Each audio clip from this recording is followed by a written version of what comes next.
Everybody, welcome to the April board meeting of the Francis Howell School District. Before we get started, I'd like to begin with a moment of silence for several members of the Francis Howell community who recently passed away. And so I invite you all to take a moment of silence for Liesl Emery, first grade teacher at John Weldon Elementary; Clara Keller, a special education paraprofessional at Central Elementary; Gary Ansel, most recently serving as a custodian at the Hackman Road Early Childhood Center, Parents as Teachers, and the Transportation Headquarters. And finally, we will observe a moment of silence for Melissa Olkey, Francis Howell Central graduate, daughter of board director Sarah Olkey, who passed away unexpectedly on March 27th. Will you please join with me for a moment of silence?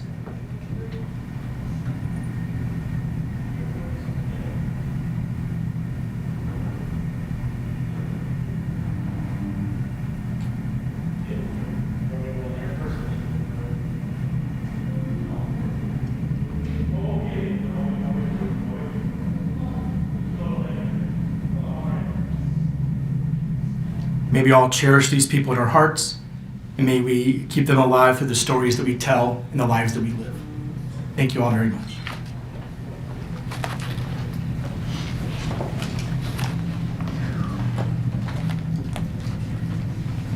Good evening.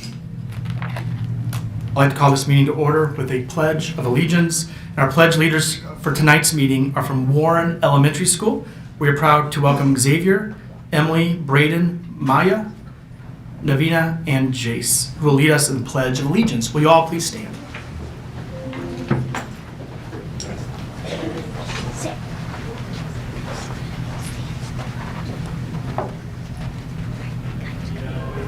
I pledge allegiance to the flag of the United States of America and to the republic for which it stands, one nation, under God, indivisible, with liberty and justice for all. Thank you very much. Thank you very much. They will be joining us in a few minutes for our spotlight today. Board, I have a motion to approve the agenda for, before we get to the approval of the agenda, we want to just reiterate what our plan is for the next few years. Our plan for the next few years up until 2030 has been found on our website. You use a QR code and scan it, look for it online. But we want to reiterate that by the year 2030, the Francis Howell School District will be recognized as one of the top 5% high-performing districts in the state. The employer choice for talented educators, leaders, and staff. Fiscally sound with a track record of smart, long-term planning. Known for graduating well-rounded students who are equipped with the skills and experiences they need to be successful in the world. Celebrated for the work we've done on culture, morale, and ensuring all members of our community feel safe and welcome. Trusted by families and the community to make good decisions and do what's best for students. We have created an agenda that will bring us together and towards that future ever so slightly, month after month after month. And today we have an agenda that's going to make us more of the school district that we want to be. So board, I have a motion to approve the agenda for April 16th, 2026 as presented. So moved. Second. Greider, second. McGuire. All those in favor say aye. Aye. Any opposed say nay. Motion passes. Next up, we have a check presentation. Mr. Stutzer.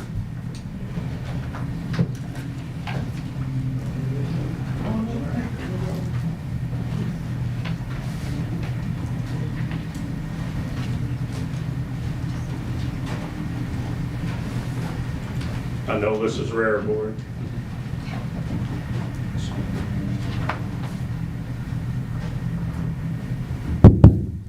There we go. Good evening, board.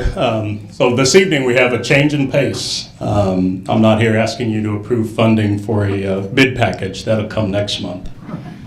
But instead, I'm pleased to celebrate a success with a check presentation to the board in the amount of $191,072 for energy efficiency improvements completed at Harvest Ridge and Henderson this past summer. The heating, ventilation, and air conditioning improvements at these two sites qualified the district for rebates from our utility provider, Ameren, by reducing our overall energy consumption. Ameren's able to reduce the amount of power generation or purchase power required to meet our operational needs.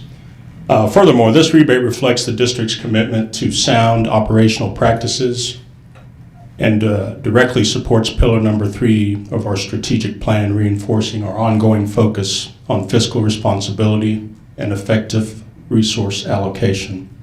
I especially want to thank several members of my team: Dan Allison, our maintenance manager, Chris Jones, our HVAC foreman, and our partners behind me who are with Automatic Control Equipment Systems. They're our controls vendor, TRC companies, and then last but not least, the Ameren BidSaver team for their collaboration on making all this possible. So we'd love to present this check to you.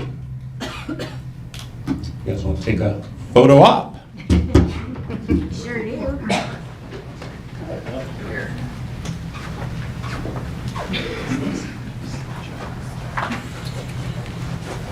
Have you step back, that way the shorter folks on the board can stand on the risers there. You guys, Sarah, come up here, baby. We'll guide you around. Appreciate you. Although we're not gonna, they won't be able to see us back there. Have you actually, if it's all right, stand on the side. You are very tall. Sorry. I'll have you there. All right. Let's see, just real quick. Sorry. Am I good? All right. We're You can? Sir, I'm gonna need you to just scoot in. You guys are gonna have to get a little close. If I can get you, yeah, there you go. You stay there. Trying to make sure I get everybody's face.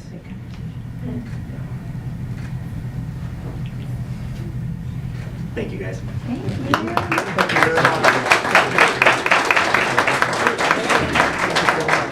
Appreciate you being here. Thank you very much. Thank you. I appreciate being here. Thank you. As a new treasurer, I'm very excited to receive it. Yes. All right. We'll be back. Thank you. Thank you. All right, next we are excited to introduce our student board representative for the month of April. And as you know, the purpose of the student board rep program is to honor and recognize talented students, elevate student voice, and provide growth opportunities in the areas of public speaking, leadership, and governance. Students are selected for this honor by their principal with input from the student body. They have an opportunity to prepare and deliver a short speech to the board and public that is focused on their school or the district. And with that, I'll invite Mr. John Schultz to the podium to introduce our student board rep from Francis Howell North High School. Good evening. It is my pleasure to introduce a fantastic night to you this evening. Ishan Patel is a deeply committed Francis Howell North student. He is a proud alum of Henderson Elementary School and Hollenbeck Middle School. He is the senior class president at Francis Howell North currently this year, and he works diligently to make sure that school is special for his classmates. He is Ishan is the first student that I met at Francis Howell North High School. He interviewed me in his role as editor-in-chief of Student Life Photography, and it was the most organized and well put together interview that I've ever been a part of. Ishan loves highlighting the amazing accomplishments of the Francis Howell North students and staff in our school and in our community. Ishan is deeply committed to journalism, his class, our district, serving on the District Curriculum and Advisory Committee, and to the volleyball team, all while maintaining a 4.58 GPA and earning recognition as an AP Scholar with distinction. Ishan is so thoughtful and kind, and I've enjoyed working with him this year. I can't wait to see the great things he does as a mechanical engineering student at the University of Missouri, Columbia, MIZ. COU. Good evening, board members and parents. Last week, I celebrated my 18th birthday, and for my family, that means 18 years since they've moved into this district with my 2 older sisters and 1 very cute baby boy. Each of us experienced the wonderful educators across all 3 FHSD schools, and we've kept great relationships with many of the kind-hearted teachers at Henderson and Hollenbeck along the way. At North, all 3 of us went through the journalism program under Mrs. Jordan Keel and Mr. Aaron Manful, who served as excellent mentors. The program gave both my sisters their career paths and gave me a sense of leadership and passion as I go on to pursue a career in becoming a mechanical aerospace engineer. The greatest impact in the district comes from its teachers. Mr. Sean Fowler is a perfect example. Despite the fact I turned in nearly every AP Psychology assignment in late, he became someone I turned to for guidance well beyond the classroom. My government class fostered a space where I could openly talk about current issues and have our questions taken seriously. I was welcomed back to the volleyball team after taking a year off, providing me with a relationship with the guys and extremely valuable lessons in motivation and grit taught by coaches Robin Udy and Megan Mobley. Mrs. White taught me to slow down and think decisions through and consider angles that I wouldn't have otherwise. I don't think that level of support is rare in this district. I've come across it often. That kind of personal investment is what makes an educator truly exceptional, and that is what this district is fortunate enough to have. That's not something that is taken for granted either.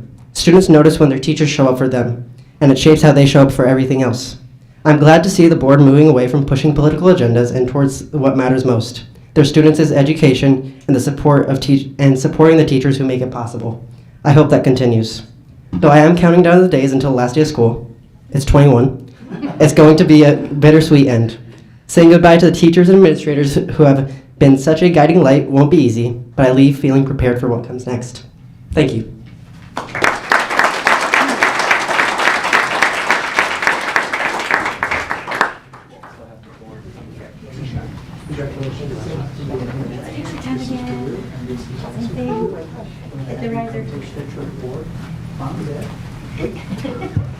Thank you so much.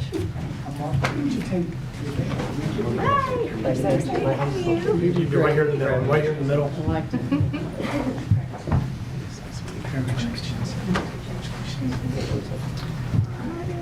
This one should be a little easier. Wait a minute. Miss Diller, can you step that way? Yeah, good job. Great. And we're good. All right. Everybody smile. Thank you guys so much.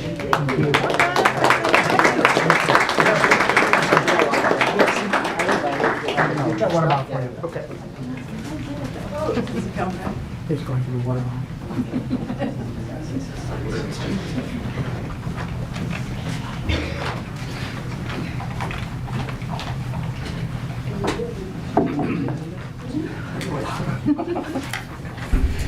Welcome, Ishan. I know this is your first time up here. This is my first time that I got to introduce a student. And I've been asking to do that for 2 years. I just want to thank you for that inspiring speech.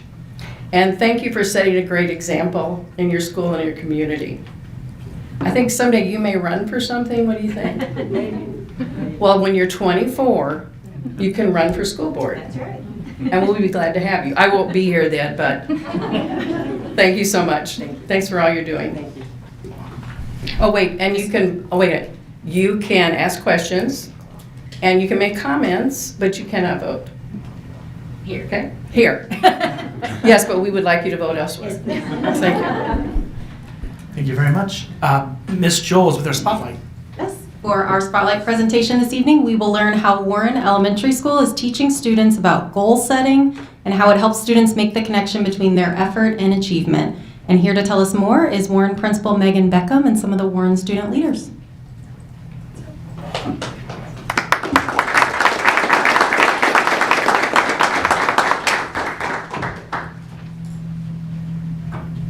All right, good evening, board. My name is Megan Beckham, and it's my distinct honor to serve as the principal of Warren Elementary. Tonight, I have the privilege of introducing these incredible student leaders. I have Xavier, who's in 2nd grade, Emily in 3rd grade, Brayden and Maya from 4th grade, and Navina and Jace, who are in 5th grade.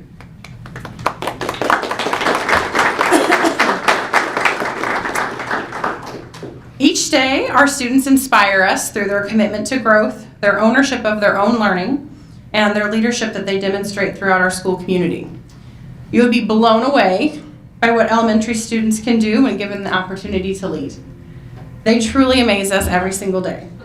Before they begin, I'd like to take a moment to highlight the impact of this work over time. This past year, 75% of our students scored advanced or proficient on the MAP test in ELA, which was the highest in our district. Since becoming a Leader in Me Lighthouse School in 2018 and beginning our Leader in Me journey in 2014, We have continuously refined our WIGS systems and practices to better support student growth. We attribute a great deal of our success to students taking ownership of their learning through their WIGS, paired with a strong instructional focus.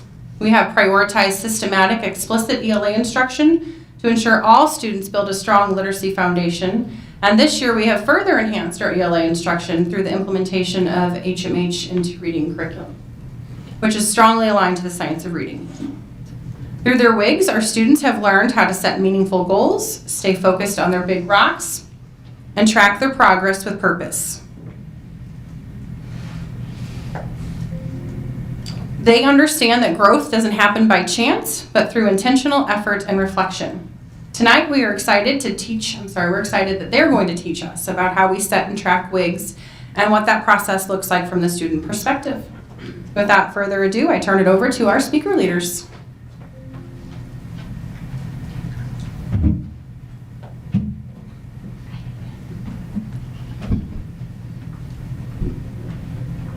What is Leader in Me? Leader in Me teaches us how to be leaders of our own learning and own lives. We practice habits like be proactive, begin with the end in mind, and put first things first. We learn that our choices and effort help us grow. At Warren, student leaders run the show. Students lead our afternoon and morning announcements. On Mondays, we say our student mantra to help us with our mindset for the week. Every student at Warren has a leadership role. And we also have student lighthouse. Big rocks. We identify our big rocks first so that they guide students to use their time wisely throughout the week. Students plan their week around their big rocks to help us stay focused, organized, and successful throughout the week. All fifth graders have a big rocks organizer that help us map out the week and stay organized.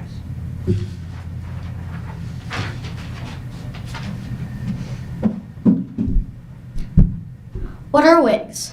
WIGS stands for Wildly Important Goal. It helps us stay focused on what matters most. Example, increase reading scores or improve math facts. Goals are written in the format I will improve from X to Y by when.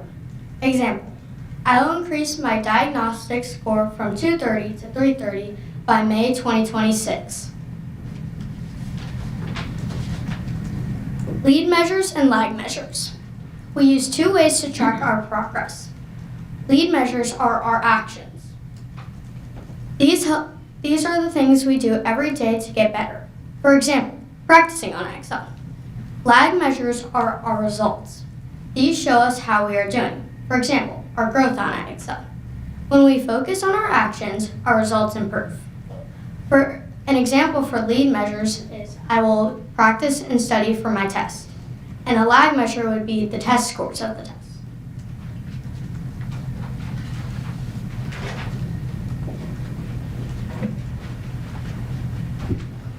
Tracking our progress.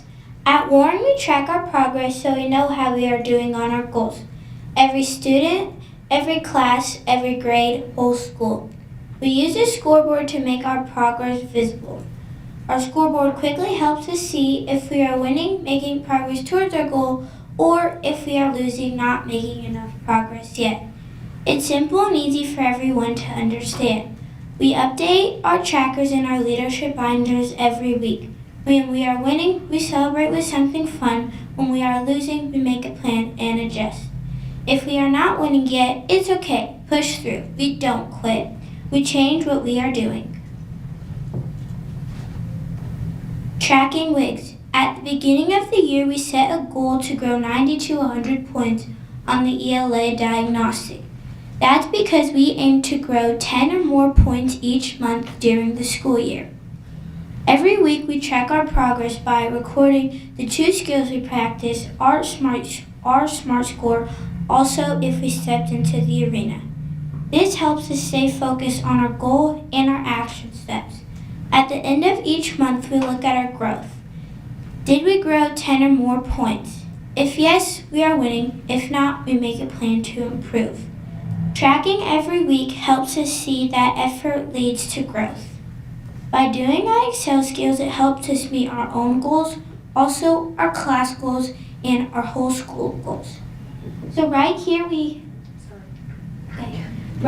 have a picture of our tracker. So we fill out what we did, which skill we did on each day, and then the second column we fill out our skill that we practice and our smart score, and then if we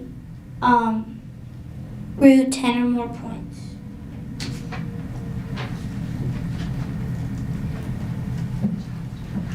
Classroom scoreboards. Displayed in every classroom, every student contributes to the class success. Goal for each month with how we will celebrate. In March, our class met their goal and we celebrated with stuffed animal day.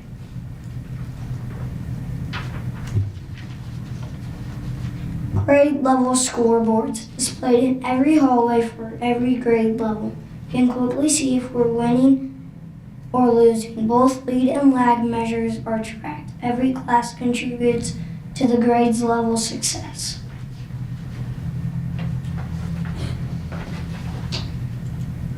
Building scoreboard. Displayed in our main hallway, every grade level contributes to the school's overall success. Action plans. We use iExcel to help us learn specific skills. First, we look at our action plan to find the lowest trend on our start report. For example, you can see here that the writing strategies column is 760 and everything else is 780 and above. So I want to practice 2 skills per week in that strand. The more we practice, the more our diagnostic score improves. We also spend time in the diagnostic every week. This helps us stay pinpointed so we know exactly what we need to work on next. With my action plan, I've been able to grow a lot in specific skills that I need to work on.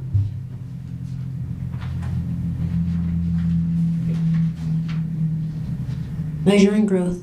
I check my score each time I take the diagnostic to see if my score went up from last time. I notice patterns in my growth over time. I know that practicing my score helps my score improve. The more I work, the more I grow. I know that I can check my diagnostic score at any time in the analytics section on iExcel. When we practice the right skills, we all grow faster.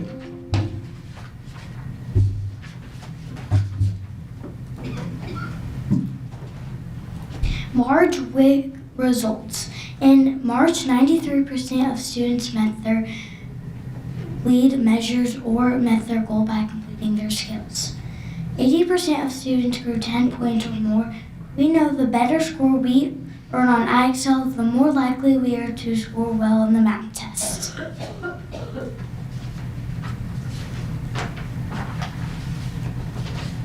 What we've learned. WIGs give us a clear target and help us stay focused in growing every week. The harder we work, the better we get. Growth doesn't happen overnight. For an example, at the beginning of the year, I was at 360, which is equivalent to 3rd grade 6 months. And now I'm at 450, which is 4th grade 5 months. Practice and effort lead to success. We are in charge of our own learning. Because after all, at Warren Elementary, we are learners and leaders for life.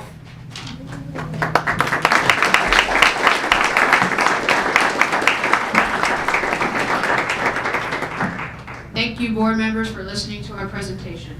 You have any questions for us? Can each of you say what house you're in at Warren? I'm in Marikai, which is results. I'm in Marikai also. I'm in Zimadari. I'm in Zimadari. I'm in Marikai.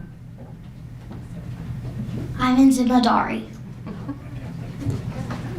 I have one question. For those of us that haven't heard it, would you guys mind reciting your mantra? Please. No pressure. Who's going to start? Brady, you going to start us off? What if we're too rough? What if it's too rough? That's not true. Let's start. How do we start? Do you guys remember how we started? What if it's too hard? Yeah. What if it's too hard? I'm gonna push through. What if it's too tough? I'm gonna push through. What if you're not good enough? That's not true. What if you're just too young? That's not true. Why? Because? I can do anything I put my mind to. Because at Warren Elementary we are Learners and leaders for life. Thank you. Thank you very much. Thank you to Warren Elementary. Up next, we move towards patron comments. During patron comments, residents of the district and staff members are invited to address the Board of Education on issues related to the school district. Speakers are called forward in the order of sign-up, and each speaker has 3 minutes to make their remarks. Please remember that only one speaker is allowed at the podium at a time, and combining time or giving your time to someone else is not permitted. The board appreciates that you have taken the time to come this evening, and we value both your input and perspective. I would like to remind everyone that we expect that speakers will remain civil and respectful when given remarks. We also ask that patrons in the audience remain quiet in order to be respectful of the speaker's allotted time. At this point, we welcome Grayson Justice to step forward. Good evening, my name is Grayson Justice, my pronouns is he and she, and I'm an alumni of Francis Howell class of 2013. I want to congratulate to our newest board members who won fairly in this month's election and finally have some normalcy in the board meetings. But our fight's not over because our state government wants to change school board elections from our area from April to November. And the newly revised Prop RT will be introduced in the future. So contact or email and show up to the bill hearings for these ridiculous changes to our school board elections and Prop RT 2.0. I have a few proposals for the board to reconsider. First, to bring back the resolution of racism and discrimination back to our schools. A recent former board member promised to bring it back or have a revised version of it, but he broke his promise. Second is to focus and fixing the problems that we have in our district and things like our playgrounds and our school district and whatnot, everything to be up to date. And then finally, speaking up-to-date stuff, is my third proposal is to have update of our history books that is aged and grade level appropriate. A lot has happened in these crazy times in the world, and updating history books could help our students to learn our history, both the good and the bad. I know I've been mentioned in social media about from a certain board member who targeted me due to a misinformation about my shirt I was wearing in the last 2 meetings. And all I have to say is this. Ms. Pushkar, you sunshine requests me on where I live and said I was a threat to you for all these years, and you want to ban me from attending board meetings, have a restraining order, and do a police report on me. But you could have the courage to be a big person to come up to me in person and talk to me about those things. But you decide to hide behind the screen and run away. Do better. Be better. I am proud of the candidates that I voted for, and I can't wait to see what they'll do in this district. Thank you so much. Thank you. Up next is John Heidriger.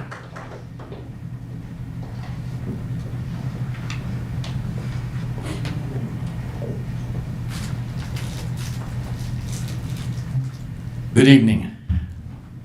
I'm going to keep this short because I think ran out of time the last several times I've addressed the board. I started looking at things after Charlie Kirk's assassination and addressed this group a couple times. And I became involved 3 years ago with the overruns at Howell North to look at what happened there and saw the disunity at times. And I just heard the prior gentleman mention the the plaques relative to, I guess I'll call it racism or whatever it might be. I think I addressed that briefly in my first letter 2.5 years ago. I've not had a response, but I would certainly think that we would consider that we're all colored. Nobody's black, nobody's white. and to put an imposition on a young child when they walk into kindergarten to try to determine somebody's skin color, I think is inappropriate. So what I think I'll do is gather some things I've put together over the last 3 years, and I'll send a letter, a third letter, to the board, President Blair, to your attention. I've not had a response to my last 2 letters, so I'll be careful. And I do note, and doing some more research, that we can form a Tier 1 committee per Francis Howell School District section, I guess it's 4 zeros, strategic committees, code 0360, to provide the mission there would be to provide a unified mission statement reflecting the standards of the Francis Howell community. So that would be my closing thought, President Blair and Superintendent Delaney. I mentioned last month trying to catch up with you. I haven't done that. But if a committee is in order to pursue some of these thoughts I've gathered over the last 3 years, I would appreciate the opportunity to participate and or chair that committee. Thank you. Thank you. Up next is Chris Bedwell.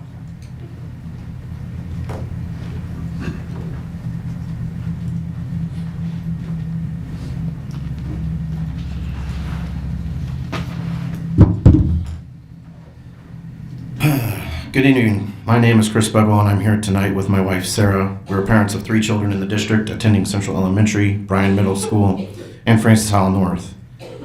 I stand before you today not just as a parent, but as an advocate for my children and for every student in this district. I'm asking this board to take a hard look at its current bullying and discipline protocols and to make meaningful changes. Unfortunately, our family's experience with bullying spans all 3 schools, and while I share just one example from each, I want to emphasize that these are not isolated incidents, as there are many for each child. At Francis Howell North, our oldest son is attending on a boundary exception due to severe bullying and harassment during his freshman year.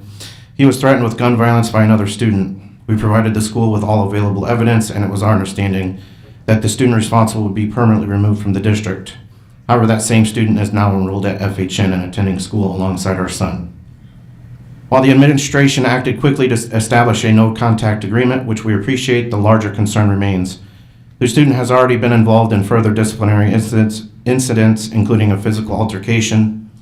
This raises a serious question: how is a student who made a credible threat of gun violence deemed ready to return to a traditional school environment? At Bryan Middle School, our son has faced repeated bullying related to his size. Each time we report it, the response has been a no-contact contract.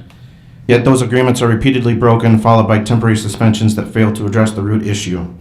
Most recently, his earbuds were stolen, and shortly after reporting it, the same student retaliated by dumping water on him. This pattern shows a lack of effective intervention. At Central Elementary, our youngest child was physically attacked by another student. When she reported the incident, she was told that some people's brains don't work like ours, and no disciplinary action was taken. This is especially troubling given that we tried contacting the school principal to discuss this on Tuesday, April 14th, and still haven't gotten an explanation or even a return phone call. These inconsistencies send a dangerous message that accountability is unclear and consequences are unpredictable. The district appears to struggle with defining bullying and, more importantly, enforcing its own policies consistently. That is why I urge the board to adopt a clear, consistent, and truly zero-tolerance approach, one rooted in common sense and student safety. I also ask that you ensure all schools take parent concerns seriously. When a parent reaches out, it should trigger meaningful action, not temporary fixes. I'll close with this. There was a moment when we feared for our child's life. After repeated reports of bullying at Central Elementary went unaddressed, our son became so overwhelmed after he had to defend himself from a bully that he ran off school property. He traveled over 1.5 miles away, crossing busy roads and intersections. We were fortunate it could have ended very differently, and I ask you, what would the district's response be if it hadn't? Thank you. Thank you. Up next is Harry Harris.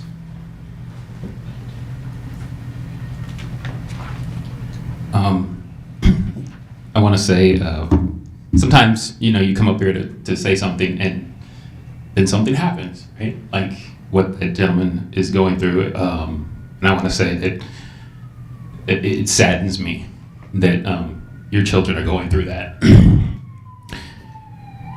I do want to celebrate our new board members, as well as our continuing board members. I think we have a lot of good that can be done in our district now. And I think it's something that we all want to see. And as horrible as it was to hear that, these are real issues that can be addressed. They're not made up things. They're not book lists of things that we don't even have. So I'm truly hoping that we can address some of these issues. I asked online, what are some things that people want to see? And I made a list. It said some of them were providing breaks for kids during the day, especially when they're leaving elementary school and heading up to middle school. There's that loss of recess. People wanted to maybe look at grants. These bond issues have not been successful, so maybe we can go a different route, but we know that there's funding that could possibly be used out there. They're concerned about teacher retention. I'll say that again. They are concerned about teacher retention.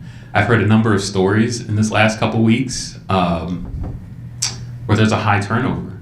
I even noticed at my son's school going in this year how many early on in their career folks he had. They're concerned about student behaviors, just like what we heard. And they're concerned about staff satisfaction overall, which I think we heard at the last meeting through some of our own survey results. They're concerned about vaping in the restrooms. And how can we control that? How can we end that? And I kid you not, on here it says they're concerned about guidelines for bullying. And on top of what he's said, there's bullying in our community. There are people who are saying things online out of this election. Some people who have even run for board, who are taking pot shots at people, who are just really not acting in their best manner. So I don't know if there's anything that we can actually do, but I hope that as a community we can commit to doing better than we have been. And I think this board can lead it. Congratulations to you, sir. North rocks. Love that you're here. And thank you guys. I hope you'll do your best. Thank you. Up next are the comments from FHEA.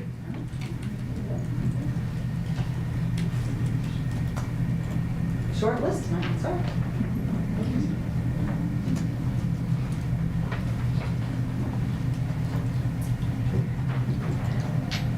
Good evening. My name is Francine Hill, and I'm the FHEA president. I would like to welcome the new members to our Board of Education. FHEA appreciates you stepping up to this difficult role in our district, and we look forward to working collaboratively with all of you. We also want to thank Carrie Harris for bringing cake on Tuesday. What's a celebration without cake? We would also like to thank all the voters that came out to support our district by voting down Prop RT.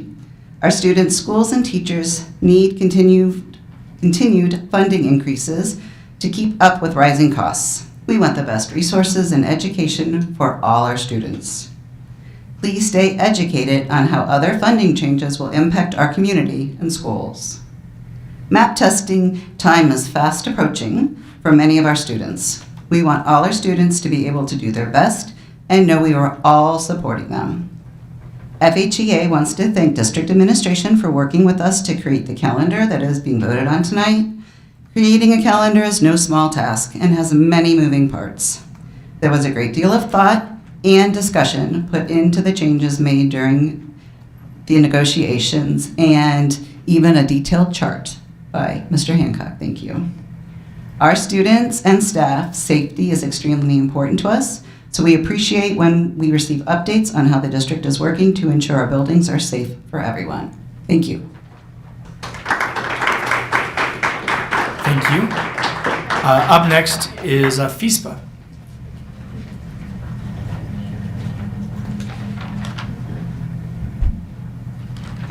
Good evening and thank you, President Blair.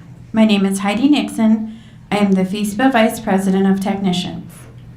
FHSD would like to thank our former board members for their service and to congratulate and welcome our new board members, Board Treasurer Kevin McGuire, Director Sarah Dillard, and Director Jason Adams. We look forward to working with you towards a brighter future for all of FHSD. FHSD would also like to thank our FHSD community for working hard to defeat Proposition RT. The future of FHSD is now healthier because of all of your hard work. Thank you all. As FHSD continues salary negotiations with the district, we would like to remind everyone that our support staff carries out the mission of the district every day. Throughout the district, they keep our buildings clean, maintained, and our grounds trimmed. They keep the lights on, the water running, and the environment comfortable and safe.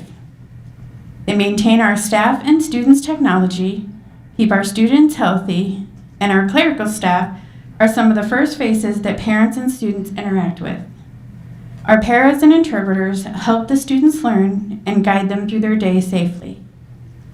A good number of support staff work multiple jobs just to make ends meet. If we truly want to make FHSD a destination district and an employer of choice by 2030, as stated in Pillar 2 of the strategic plan, then compensation that helps retain and support our staff in their mission at FHSD needs to change.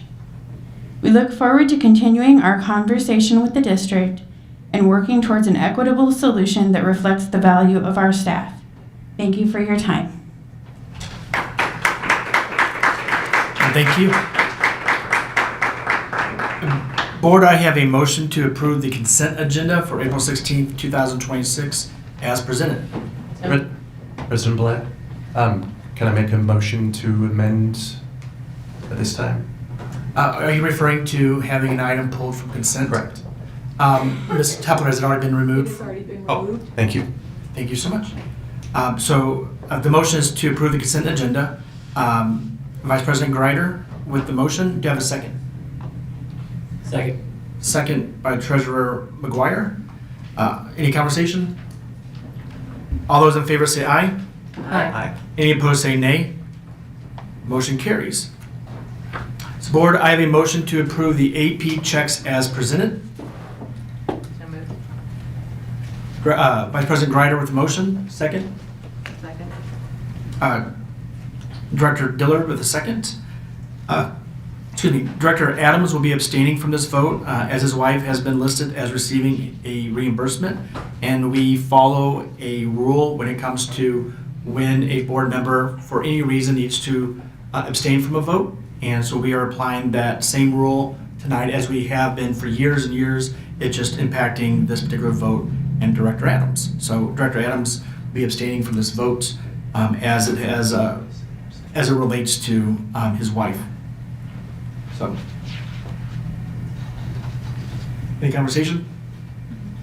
All those in favor say aye. Aye. Any opposed say nay. Motion passes. Board, I have a motion to approve the finance and operations report as presented. So moved. Director Adams, followed by Vice President Greider. Dr. Amy St. John, Deputy Superintendent of Finance Operations, will present. Good evening, Board. Thank you for the opportunity to share an update for the 25-26 school year budget related to Strategic Pillar 3. In effort to keep both the Board of Education and the community informed in a timely manner, each month we share an update in the areas of the operating budget, including amendments necessary, bond financials, the self-insurance revenues and expenditures, as well as a legislative update. I bring to you this month an amendment. It is a small amendment. It's just the normal process that we go through this time of year as we start to recognize that numbers budget to actual are looking a little different than what we had planned for. So on the revenue side, we'll be decreasing by $194,000, and on the expenditure side, we'll be increasing by $363,000, and I'll get into the details in just a moment. But you'll notice with this change, it is a very minor decrease to our overall fund balance, which is at 27.18, which is a 0.16% decrease from the last time that you saw it. As we talk about the revenues, what we have received our M&M surtax, adjusting that revenue has been received, and the interest adjusting to we have received less interest than what we had expected. Interest rates were lower, so that adjustment is being made as well.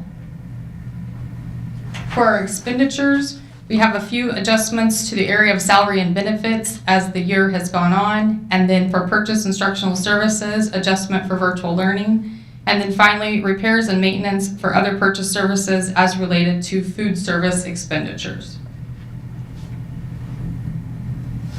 This brings to you the trajectory chart as stated for March and the ending of March 2026. And again, as a reminder, the green column in the middle is the year in which we are living, and then the 2 to the left are our history, and the 3 to the right are the projections. The box that's called out to the right are the assumptions that I am making in that projected area.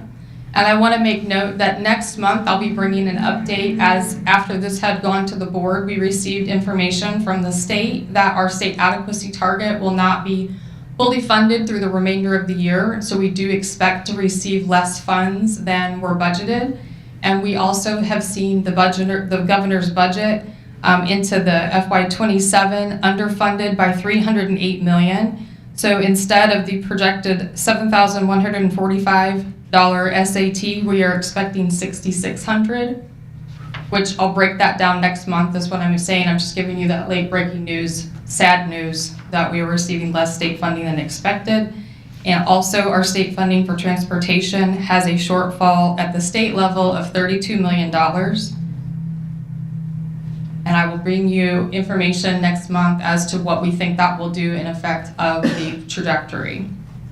The reason for the losses they are attributing these to are due to weakened, lower than expected collections and a downward revision on their budget. One contributing factor is the new gambling revenue, mostly sports betting, has come in below expectations. Overall gambling, lottery have been down for what they had projected. This is the same information in a different format, but again, the box indicates the year for which we are living. There's no change to the bond financials for this month. This is just a continued view of where we set in terms of finishing out Prop S.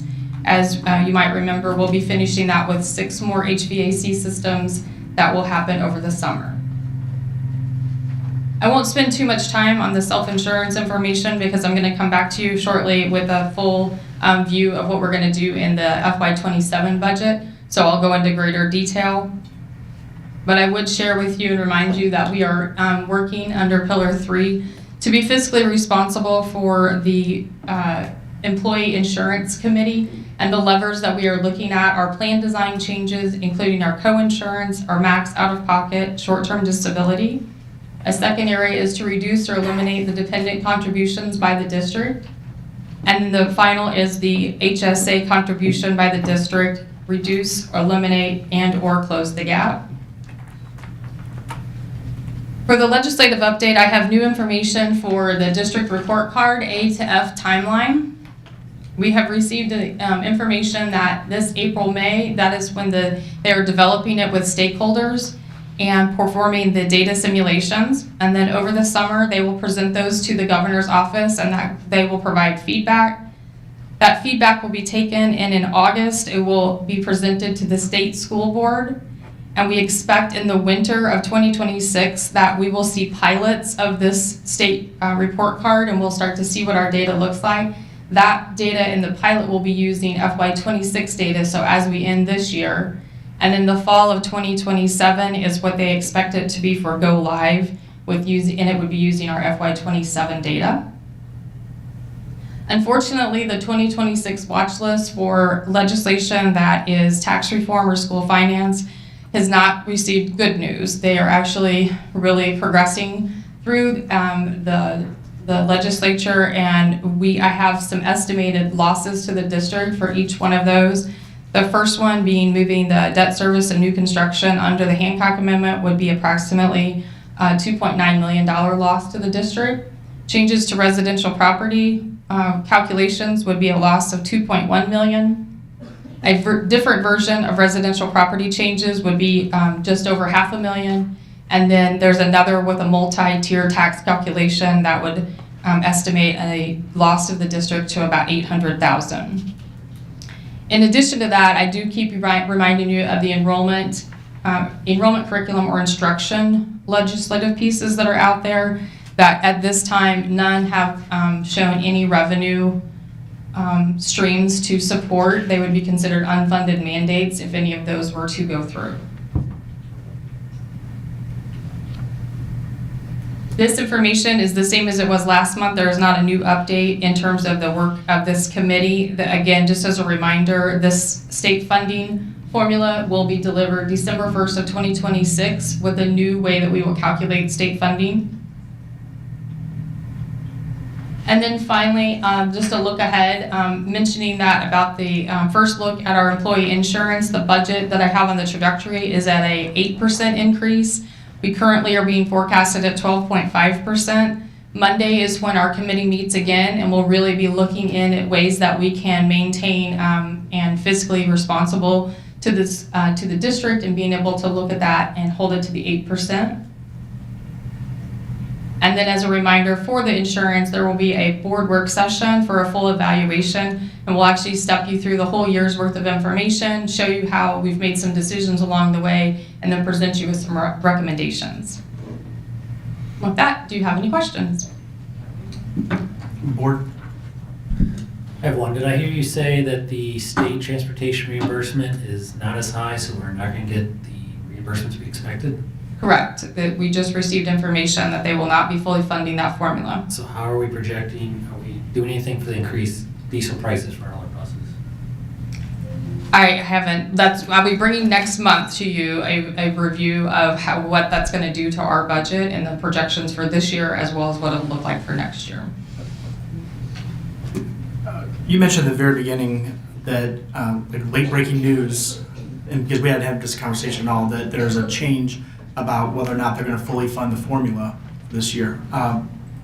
When will we feel the hit for them to not fully fund the formula? This year, the way the budget was set up, they had increased the state adequacy target to 71.45, but our budget was not built with the full realization of that increase. It was built with half of that. That's what I remind each time on that trajectory map. So we won't feel it maybe as hard as a district that would have used that higher number. But more importantly, as we go into next year, they are expecting that we will start there at 6,600. So that's significantly lower than what we expect. My first guesstimates would be somewhere in the neighborhood of $3 million that we would get in less state funding for next year. Just from the formula, not having looked at really the transportation component, because as I mentioned, we really just received this information. I just wanted you to be aware of it. We've had these conversations in previous months where the state would say that 7145 was the state adequacy number, right? And you and others shared optimism that might actually happen, but also caution. So we have not budgeted based upon an optimistic view. We budgeted more realistically. Conservatively, correct. Conservatively. And even the number that we have been wisely pulling it back down, that number is higher than they're sharing that they're going to provide, right? That's the full update I'll provide you next month, correct. I'll show you where we've collected, what we expect to collect and end the year June 30. If you could, and maybe this is going to show up later on tonight if that's the case, but can you tell us the debt service levy idea about what it is? What are some of the levers that we do have a chance to pull? I think in general, I guess at the school board level, the assumption is that we have all these, power, all these things that we can do, but there's only so many levers that we can pull, and so this might be one of them. Can you share what that lever is and how we might be able to at least be aware of that as an option going forward? Certainly, and I will be coming back to you just shortly with the full debt service review of our current state. But in short, there are pennies that go into a very specific area called debt service. And so if it's in my right pocket and my left pocket is all the rest of the pennies that come in from the levy, you can move some of those pennies over from one pocket to the other to spend that in your general operating budget. So when they're in the debt service, they're in a special bank account. They can only be used to pay off the debt that you've already received. But if I put them in the other pocket, I can do salaries, I can do purchase services, and I can do supplies. And so in order to do that, it still requires a vote of the people. And so you would want to look into, and again, I'll bring some information here in just a second, but where we set would be about $5.5 million that we could move from the debt service into the general operating fund by doing that.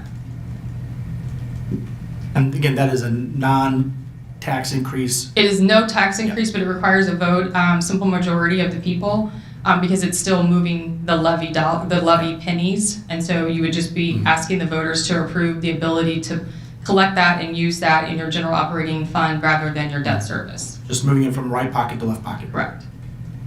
Any other questions, board? All right. All those in favor say aye. Aye. Any opposed say nay. Motion passes. Board, I have a motion to approve the new Central County Fire Protection Land Transfer Agreement as presented.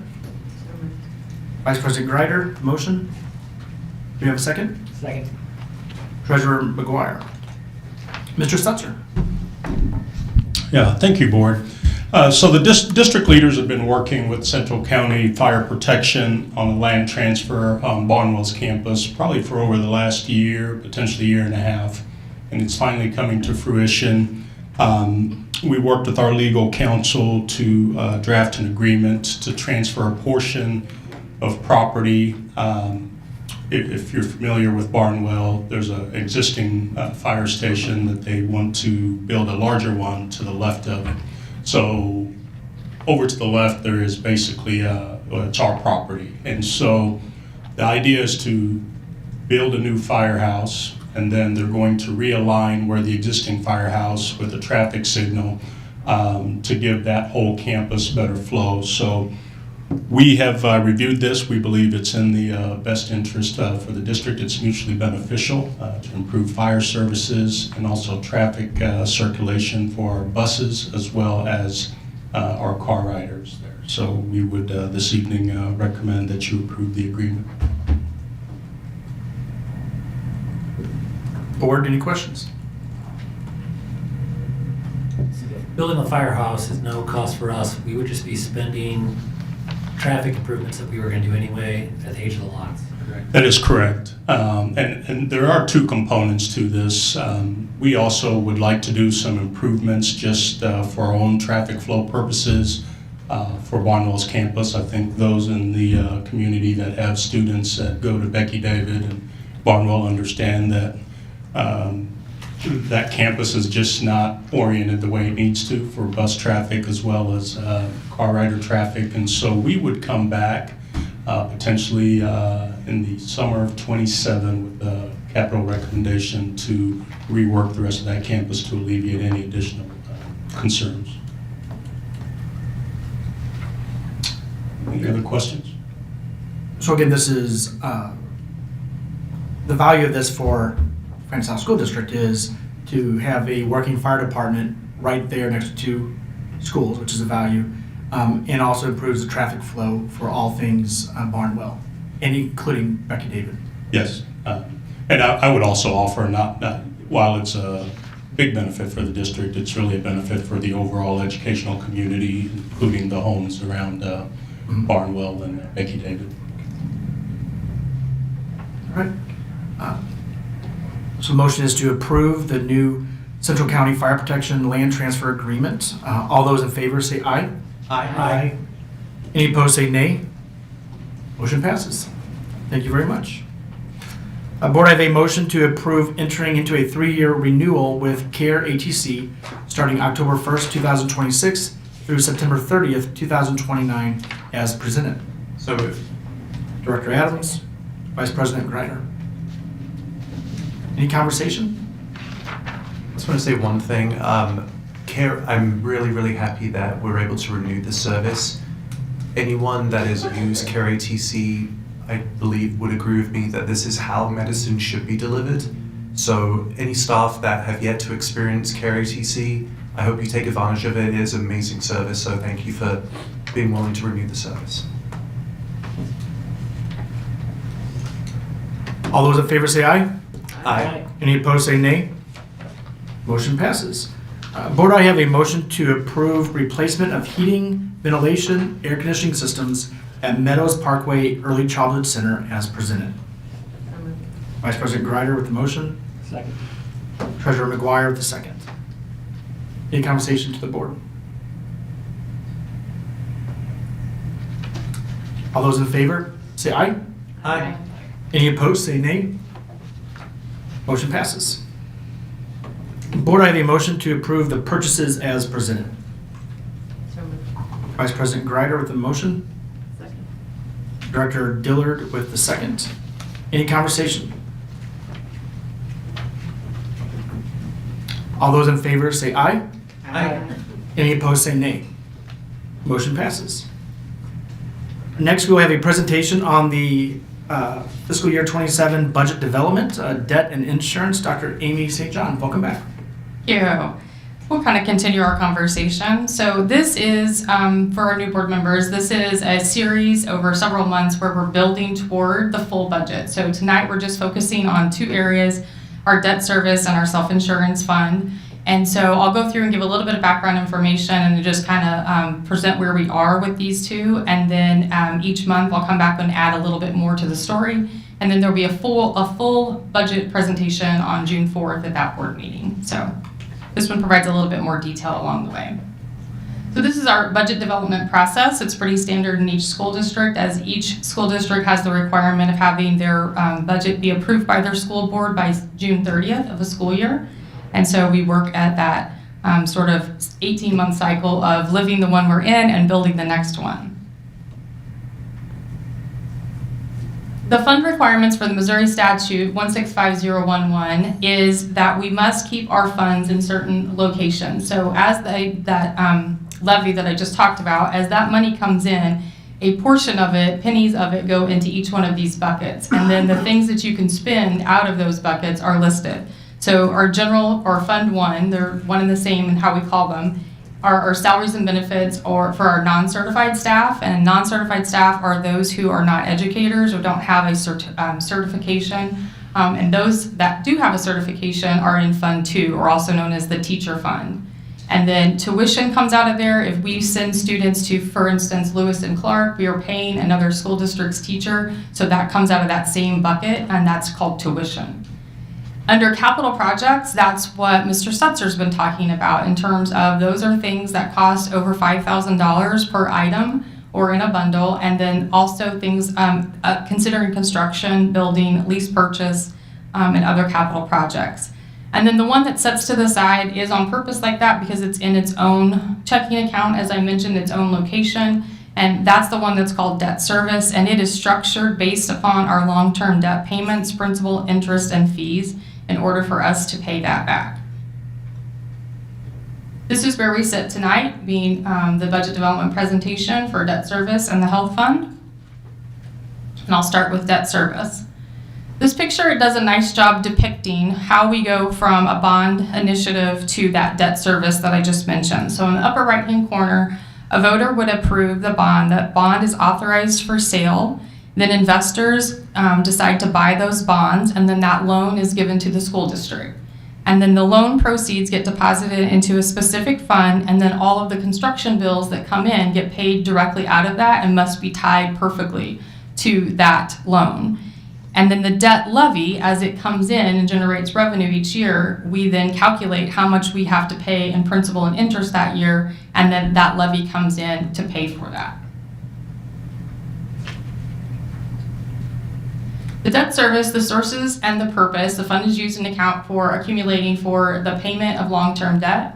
Amounts of that debt service fund are generated from the debt service levy, like I mentioned, and certain revenue types may directly be receipted and funded in that area for such as interest income. As that money makes money, it can be used within that.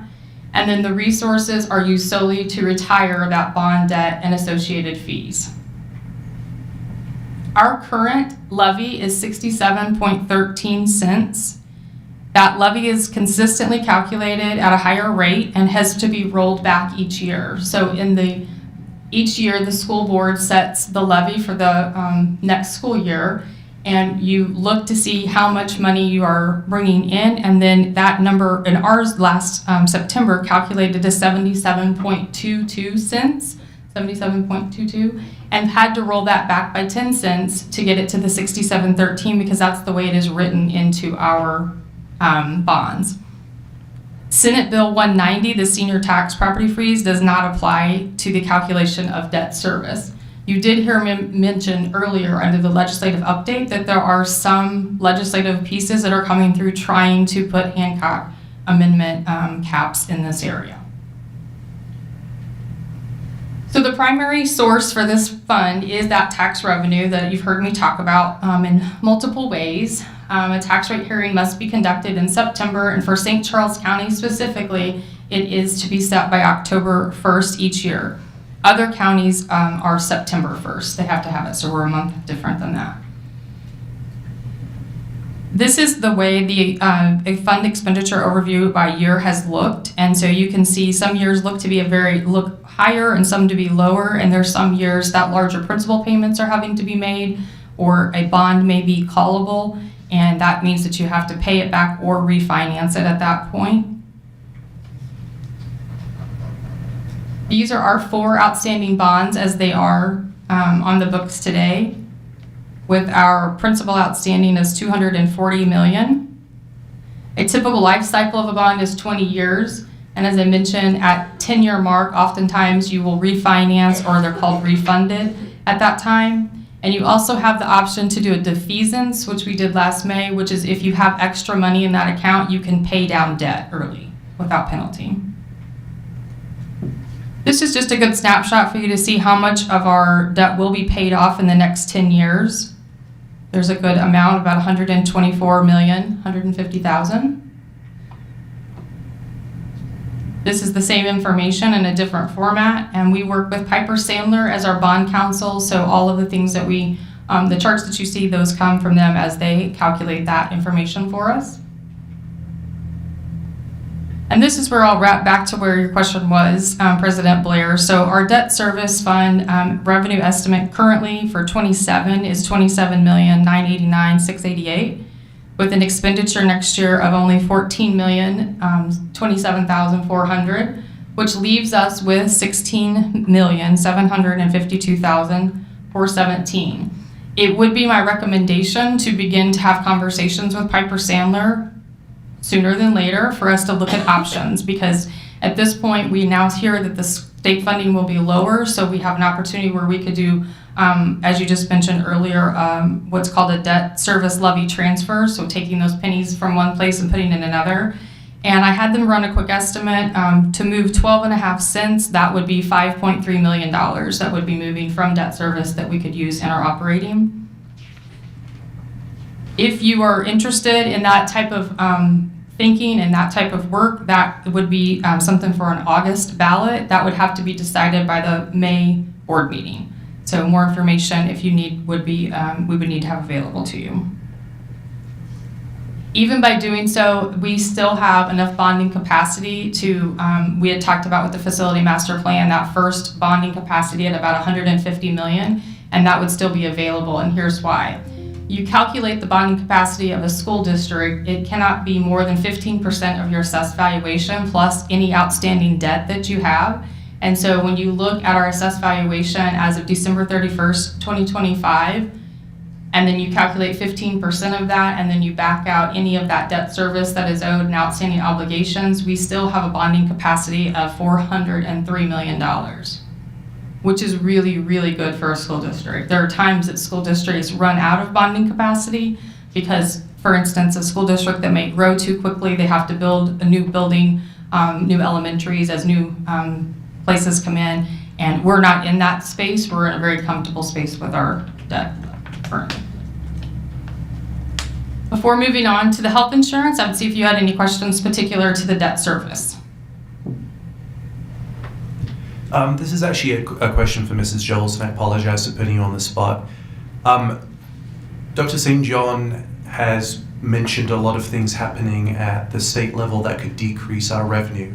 So for any concerned citizens out there that want to maybe share their concerns with our state representatives, is it appropriate and possible for a link of some kind to be put on our website that would direct people of who their representatives are and how to get hold of them? And to be clear, not to tell them what to say, but just merely an avenue of how to contact those representatives. We'll defer to the superintendent. We currently engage with our House members and our senators already on current legislation. We've shared some previous updates with the board as well regarding some current legislation.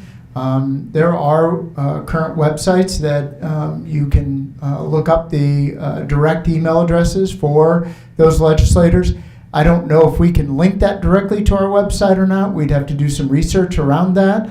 But certainly any member of the public has the opportunity to write their legislator regarding some of the legislation that's currently out there and being proposed, and that may impact public school funding. Thank you.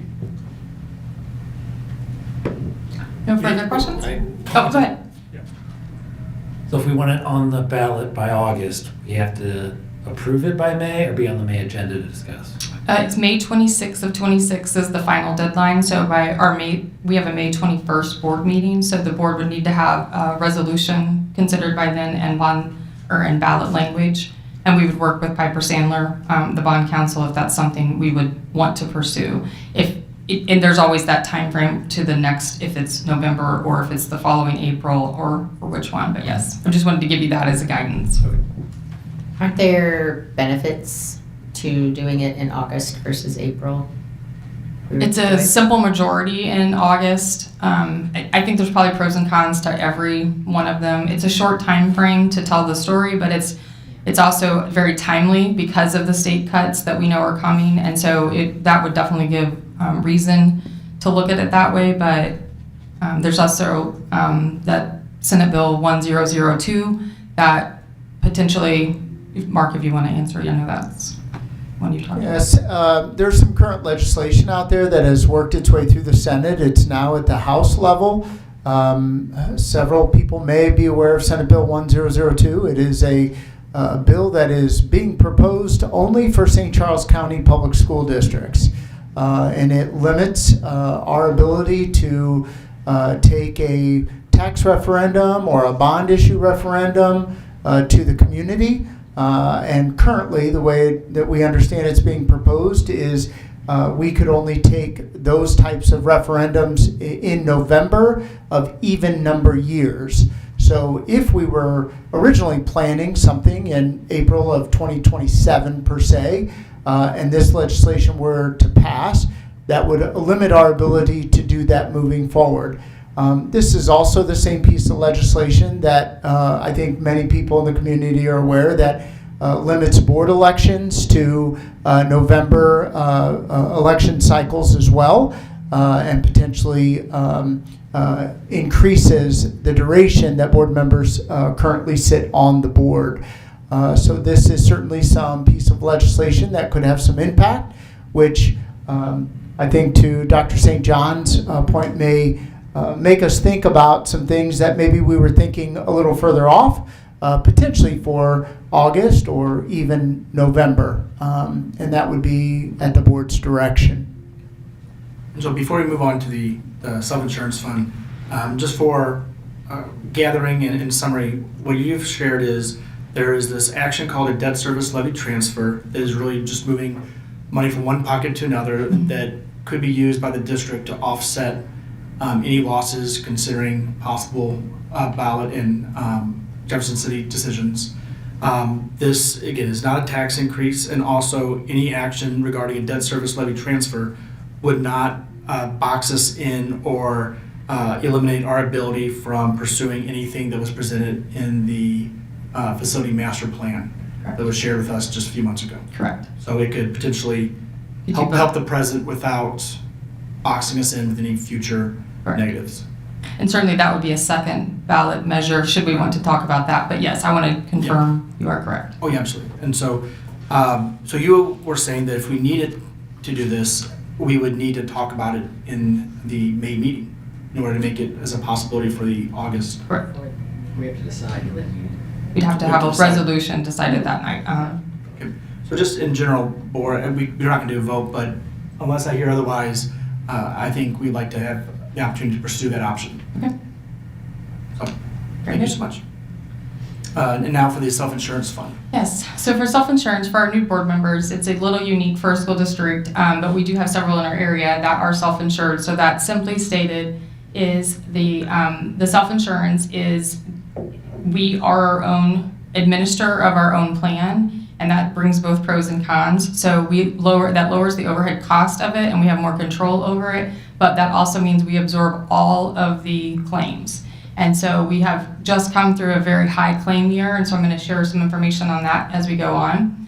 And I, again, mentioned it's a separate bank account, and I say that, and it sounds probably funny that I keep bringing that up, but it's important because a lot of times people think, well, how can they do this, but they can't do that? And there are certain rules that go with the money, and so I just wanted to explain that this also sets by itself and can only take care of the cost involved with self-insurance. So again, as I mentioned, the benefits are to reduce the cost and reduce the overall plan, gives you more flexibility, and the downside is that we do assume all of the financial risk. So the revenues are generated by employer and employee paid premiums, full pay from the retirees or COBRA premiums, and any interest that is earned on that money in that account. These revenues are consistent throughout the year. The expenditures, however, are a little more inconsistent. There are the health claims, the prescription claims, that care ATC, we pay a fee for that. We have administration costs over the system. We work with a broker, MMA. We have stop loss insurance so that we do cap those at $150,000. And then we have the cost associated with wellness, and we do receive rebates and stop loss reimbursements. And we do receive $150,000 from Cigna specifically for staff wellness. The spikes in those expenditures can really be scary at times because it is a bank account and you're checking it and you're making sure you have enough money because when that claim comes in, it has to be paid. And so that's some of the things that we've experienced over the last year.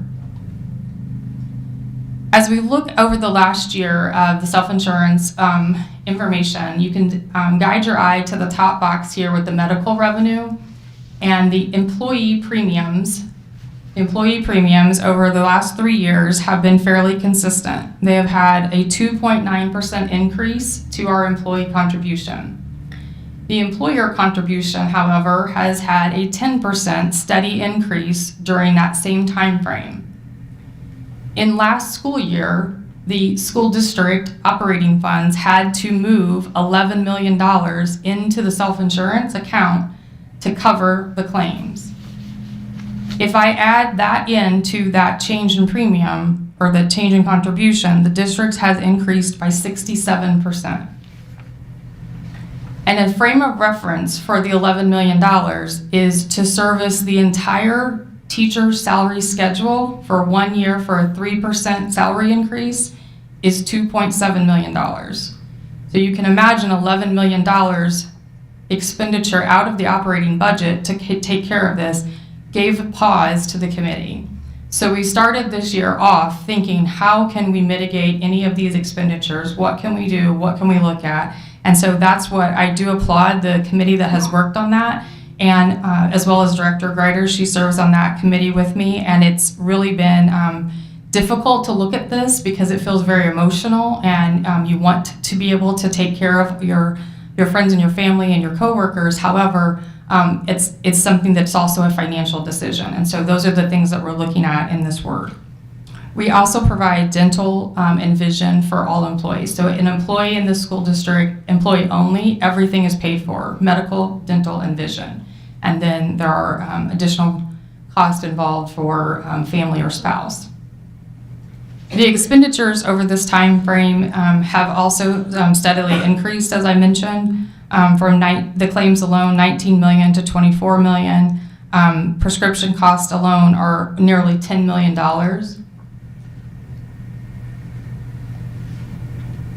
We currently have enrolled 2,085 active employees and 216 retirees.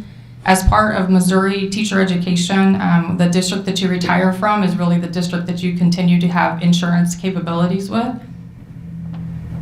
And then we have 2,061 active members in our dental program, and we cover 4,156 lives, or we call those belly buttons. So that's how many people are really covered by the plan with those 2,000 employees.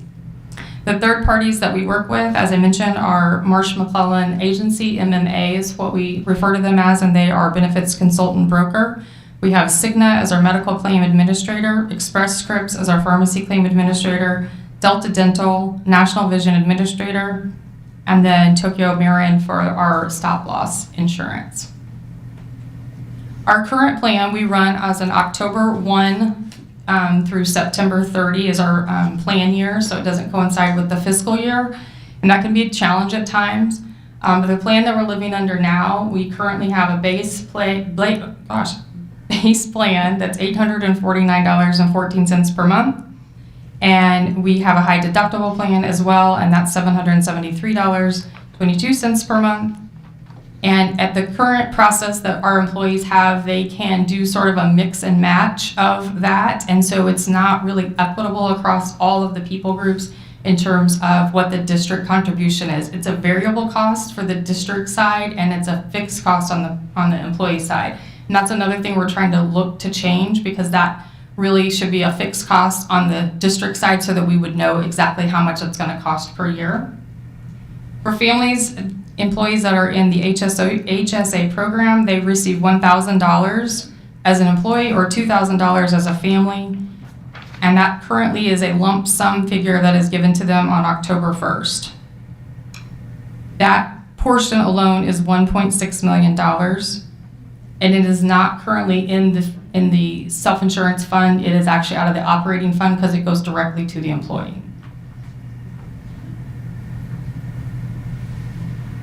We must follow our board regulation 4540 GE, which states that the district shall provide at least the full annual single employee premium for the base option medical, low dental, and low vision coverage. The employee may use the amount to purchase any combination of.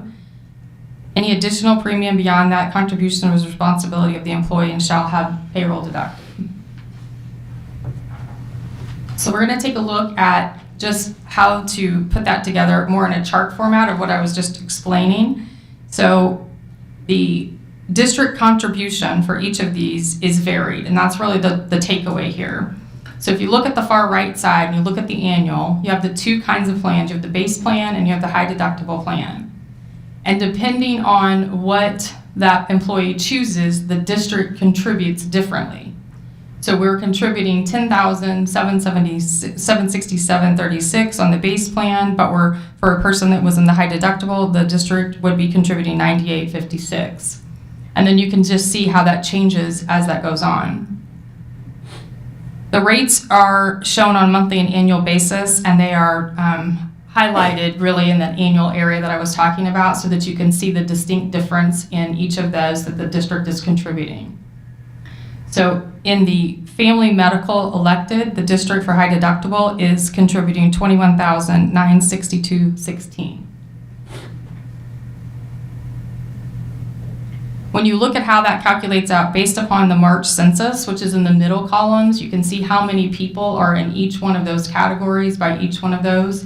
Then you can see that grand total. The total is $26,131,000, assuming all employees are in. So that's what the district budget has to hold, is that $26 million. The district is currently contributing approximately $4.6 million of that for dependent coverage. And what we have seen in the committee work is that is very much an outlier. Francis Howell is an outlier where most employers and other school districts even don't really cover that high of a percentage for dependent coverage.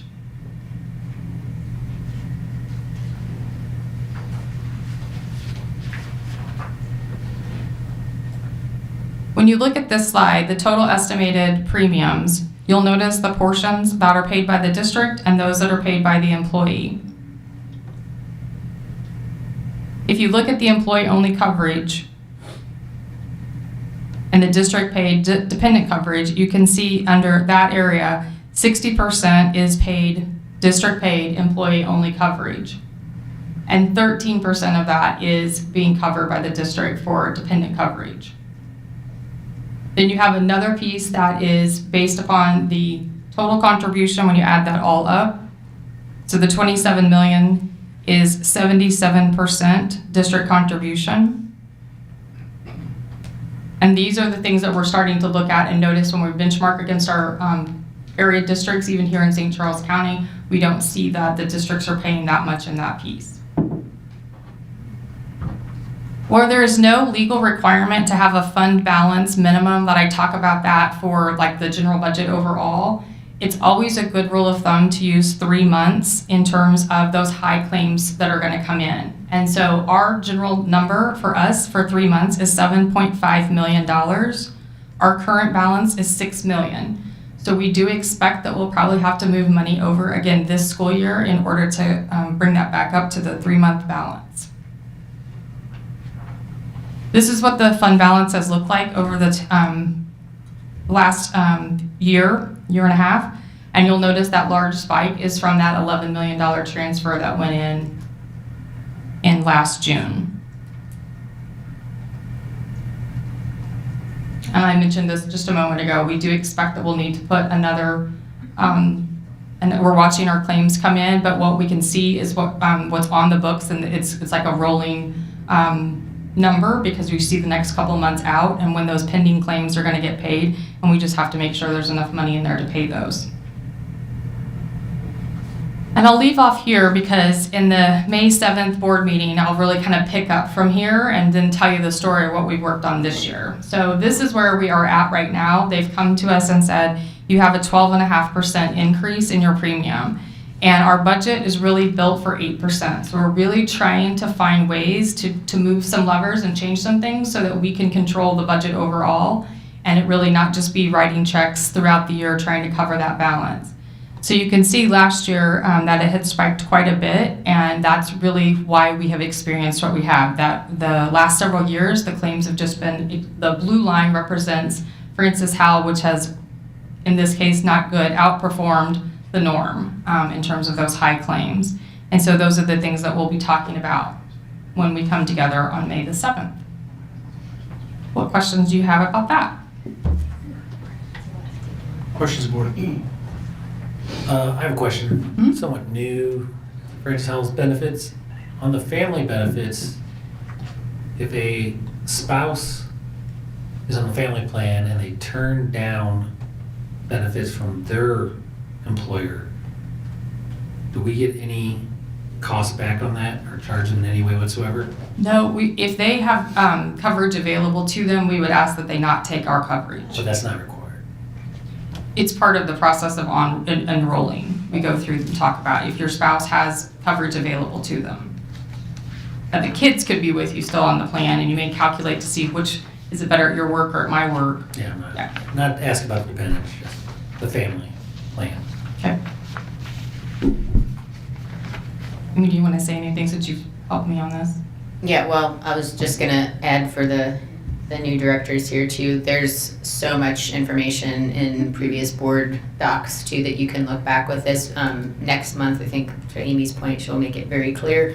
But I've learned a lot and it's very complex. The whole self-funded concept was very new to me, and so just learning how we have to like pay all the claims. We don't get the benefit of a lot of other things, but there are pros and cons, like Amy said. So some tough decisions, I think, again, this year that we have to make, but you can see on that last slide where there was the trend, for everybody else, just general medical costs that have gone up, and ours, due to our specific claims for the people who are enrolled in our plans, are just substantially higher. So that's causing a lot of flux in how we budget for that, and just in our budget in general. And transferring $11 million last year was a hit that we weren't prepared for. So I just really appreciate all the work that you and your team have done, and the committee also, to really review what's going on around us and make some tough decisions, I think, here coming up. And I just want to add, I appreciate during your presentation when you made a comment, this is emotional. Like, this is referring to real people who we care about and love and want to make sure we retain and make sure we recruit And I appreciate you bringing that into the conversation. And so we look forward to talking more about this at the May special meeting. Thank you. Thank you for that. Our next agenda item is the strategic plan quarterly report provided by Ms. Jennifer Joles.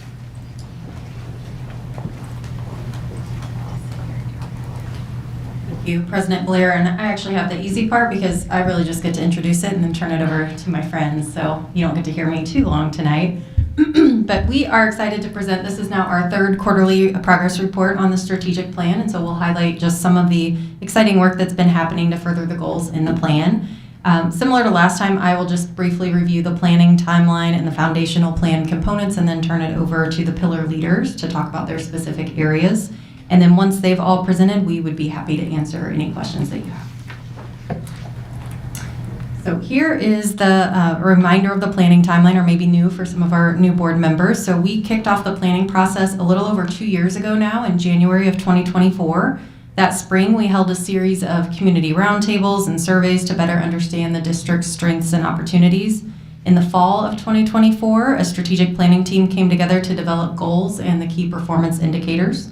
The board approved the 5-year strategic plan that November, and then pillar teams convened in the spring to build out the specific action plans to accomplish the lofty goals that we've established in the plan. We spent the summer before this school year started just making sure our staff were familiar with the plan and our priorities, and then as staff returned in August this last fall, that's really when the pillar teams got to work.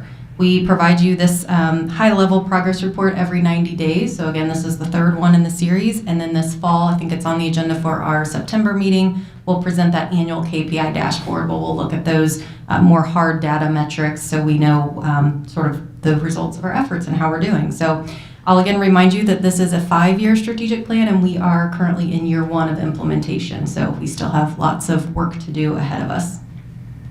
The full strategic plan can be found on the district website. You can just search strategic plan, or you can go to about and drop down to, there's a section there called strategic plan. You can download a print-friendly copy for anyone who wants to have a copy of their own.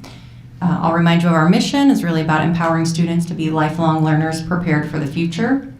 And our vision, as you recite at every board meeting, is up here, so I won't go through that, but obviously that drives really all of the work that we do. We also established a set of 5 core values as part of the planning process. I'll highlight them here. We pursue growth and learning. We focus on what matters. We spend time and money wisely. We are kind and safe, and we embody one Howell. And so with that, I'm going to invite Pillar 1 leader, Mr. Hancock, to the podium to share a little bit about what's going on in teaching and learning. And when he's done, he'll kick it off to Pillar 2, Lisa Simpkins.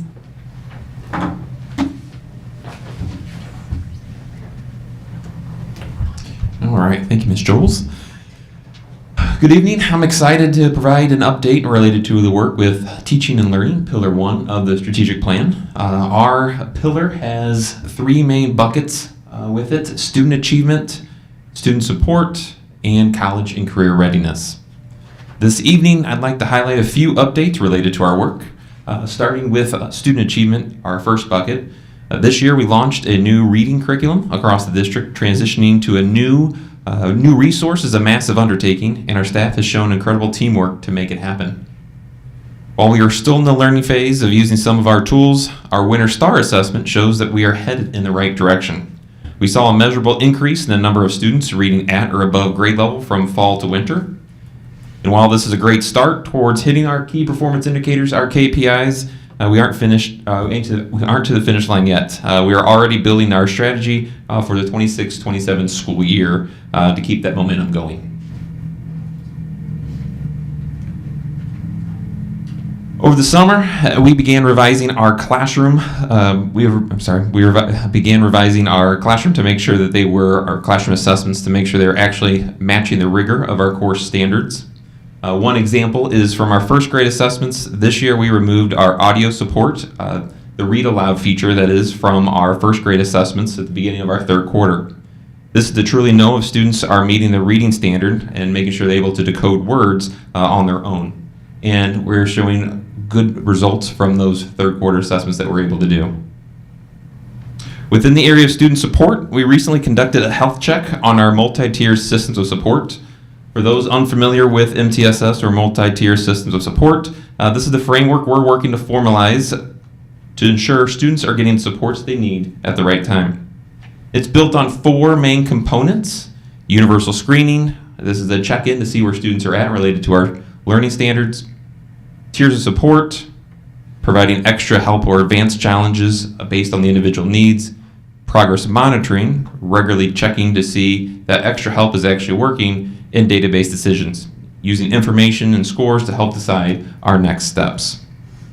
After taking an inventory of our current practices, we identified several areas we're doing exceptionally well, but also found some gaps.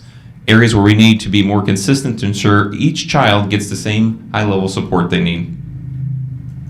Also within our area of student support, we are nearly completed with the majority of our school data visits.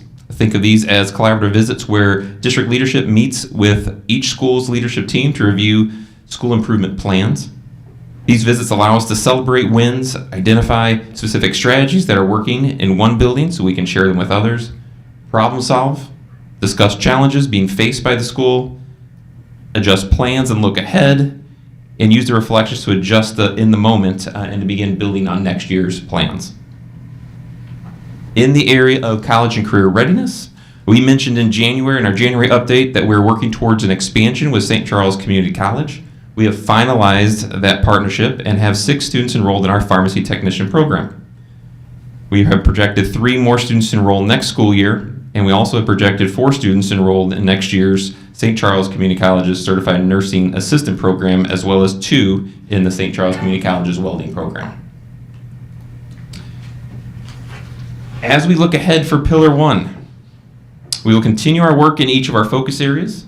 Coming up this May, we will implement our consistent finals at the high school level for exams that have, for final exams that have come through the curriculum cycle in 24-25 or in 25-26. Within student support, based on the work we did with our MTSS leadership team, we will, with assessing our current practices in reality, we will increase our membership to help tackle areas we found opportunities for growth. By increasing our membership, we will get additional perspectives and experiences to draw from to design our system to support students. To support our team, we will have an opportunity to do some additional learning together this June. And within the area of college and career readiness, we have completed the feedback gathering steps and are in the final stages of using the input from our stakeholders to design our portrait of a graduate. This portrait will help us identify the skills, competencies, experiences we want students to graduate with from Francis Howell. And additionally, we will be supporting the St. Charles Build My Future event. The Build My Future 2026 takes place April 22nd to 23rd in the St. Charles Family Arena, featuring hands-on construction and career experiences, virtual reality simulations, and heavy equipment operation for students.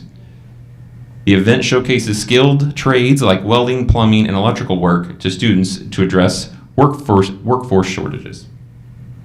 I'll now pass it over to Ms. Simpkins to share an update with Pillar 2.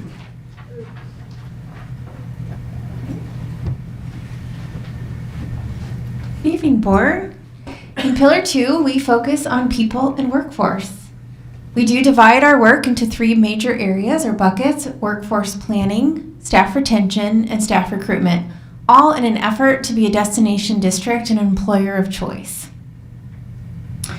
Work we have done in the last few months, we have completed negotiations, ratified, and approved a 2-year closure agreement with FHA.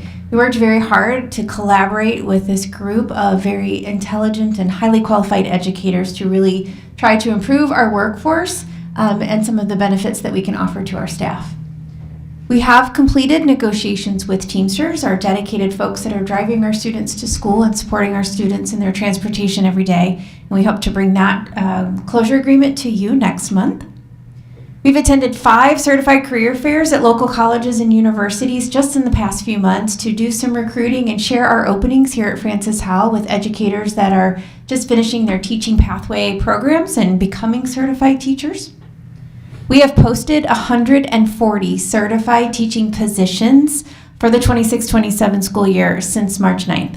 Now, not all of those are brand new positions. We might see a 5th grade teacher from one building transfer to a 3rd grade position in another, but 140 individual postings where our team is working to transfer people and move people to different positions, maybe classroom to special area, just supporting their growth within Francis Howell. Of those, 101 of our new positions and positions that have been posted have already been filled. So we're at about a 72% fill rate so far for our 26-27 school year. If you know any great educators that are looking for an amazing place to work, please have them come to our website to apply for the positions we still have open.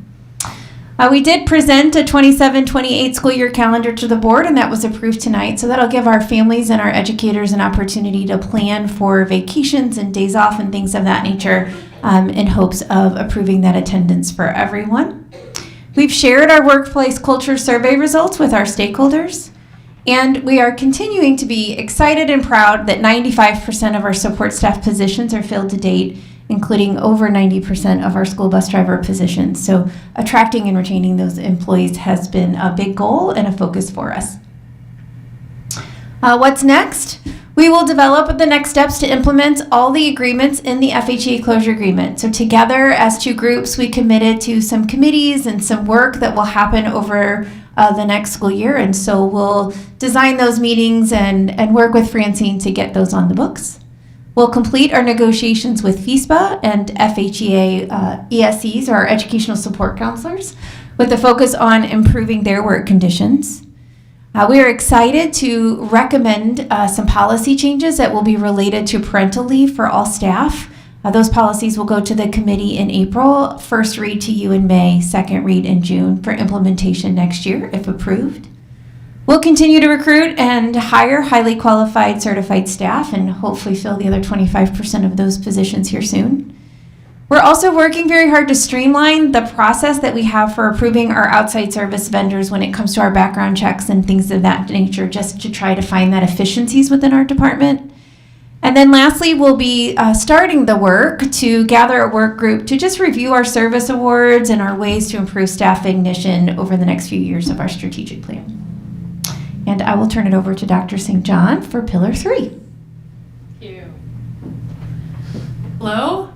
I will go over finance and operations for Pillar 3. We have those three areas: resource allocation, where we are making sure that we're checking for any money that we can find, the process improvements, things that we can do better, more efficiently, and then finally in our service and compliance area for high quality service to all stakeholders while maintaining the compliance in that area. What we've done since we last spoke is we've really prioritized those expenditures and collaborated with our district leaders as we are finishing this school year and starting the next one, and really just making sure that they have everything that they need, and then really just making sure that we're leveraging anything that we can, that we already have that we can reuse. We looked at, I just already spoke to the engaging employee insurance committee and monitoring the increases in those healthcare costs. Mr. Cowan and I delivered the 5-year technology plan, which brought the district a cost savings of $300,000. Also working with Lisa in regards to finalizing the FHEA negotiations, and very excited to say that we were able to provide a 3% raise. And then monitoring legislation, which I do bring that to you each month, and then leading that educational sessions with the public, which I also paired up with many of you to do that. And then conducting utilization and efficiency studies for stipends and co-curricular, working with Mr. Hancock on that.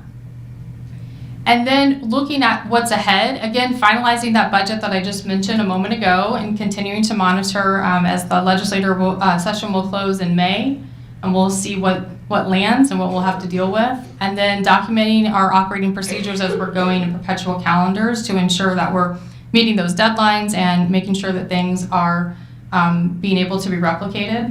And then finally, as we go through and develop and plan out any of the audits of third parties, which help us with our internal controls, creating a priority list of other departments that we should review efficiencies and effectiveness for as we move into the next school year, and looking for ways that we can, our examples would be the things that we did this year with early childhood and looking for additional revenue streams and making that more efficient. That's a district savings of about $500,000. And then as I mentioned with technology, that's a savings of about $300,000. And then continuing any of our comprehensive communication efforts regarding finance and operations for both the board, the public, and teachers. Turn it over to Dr. Vanderpool. Good evening, board. I'm excited to be here tonight to give you some updates on Pillar 4.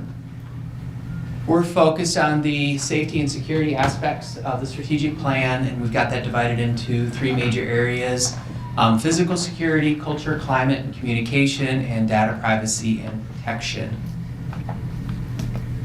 What we've done, we've worked to create more consistency with our threat assessment process by establishing a district team primarily made up of several directors so that we can support our buildings in a more meaningful way.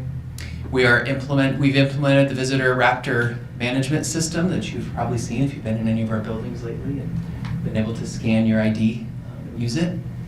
In culture, climate, communication, we've had the Safe Schools curriculum approved, which will give us a launching pad to work directly with our kids and help give them some valuable lessons and be good citizens. We're combining the new state requirements from Senate Bill 68. That's been on our task list throughout the year because it connects so much of our work. So you'll start to see that blended in more and more as we go throughout the next few months specifically. We hosted the second PTO President's Forum, announced the newly revamped Citizens in Our Schools program, and established baseline KPI data for staff who feel safe at work.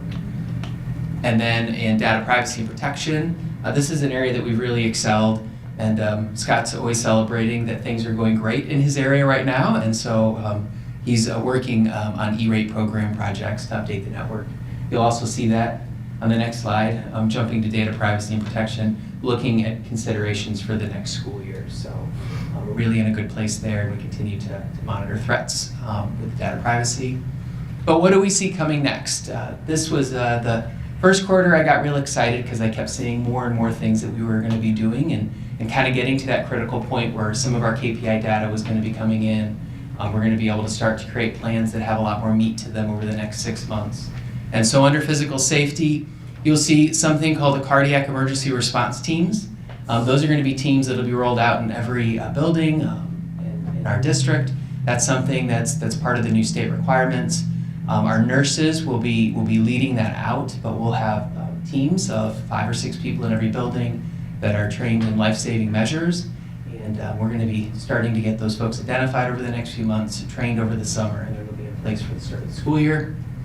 We're developing a plan to additional training for CPR across the district, both training and certification. We've gotten several of our nurses trained as CPR trainers so that we can provide that to staff, just kind of enhancing that security blanket around the district. Implementing a plan for Stop the Bleed kits and staff training. We've started talking about where those kits may go. That's another state requirement. We have some of them available in the district, but as we started looking at what the state requirement is and what best practice is and what we're doing now, we saw a lot of holes and things that we can do a little better. So working with our nurse coordinator, we've been able to figure out where those kids will go, who we need to have trained, and we'll start to roll that out over the summer and at the beginning of the school year. We're auditing compliance with school safety incident reports, and again, another new state requirement, uploading any kind of threat issues that happen. And there's some other things that it seems like every year that we find that we need to do at the end of the session that pops up related to safety, student safety. So we're gonna do more to monitor and make sure that that's happening across the district and in our schools. Those are things that are a little out of the ordinary, and there's been many of them that have come up over the past 2 or 3 years that are just new for staff. Conducting comprehensive school safety audits. Every year the district's gone through the buildings with our safety manager. They've looked at what the buildings have in place. They're looking for prop doors, making sure that we're following the drill schedule appropriately. The state is or was expected to give us some basic expectations for that. I think we're still kind of waiting for those. So we're going to make sure that we have something in place by the end of this year, knowing exactly where our buildings are. And we'll revise that if the state provides us some clearer guidance between now and then. And then transitioning to Raptor's automated drill management system, so that next year we'll have a really clear picture of when all those fire drills, intruder drills are happening across the district. Culture, climate, communication, developing lessons and identifying resources for the Safe Schools curriculum that'll start this summer. And then really that work will continue throughout next year. Reviewing data from our student climate surveys. I think this is the one thing I'm the most excited about. I believe it was 90% of our students identified as feeling safe at school. That means one in 10 feel like that there's something happening that makes them so they don't. And so, but we never know what that is. So this year we've revamped that survey and we ask kids if they say they don't feel safe, we ask them why. And we think that data will really be valuable at the building level to help us determine what can we do specifically in those buildings to help kids and support their needs.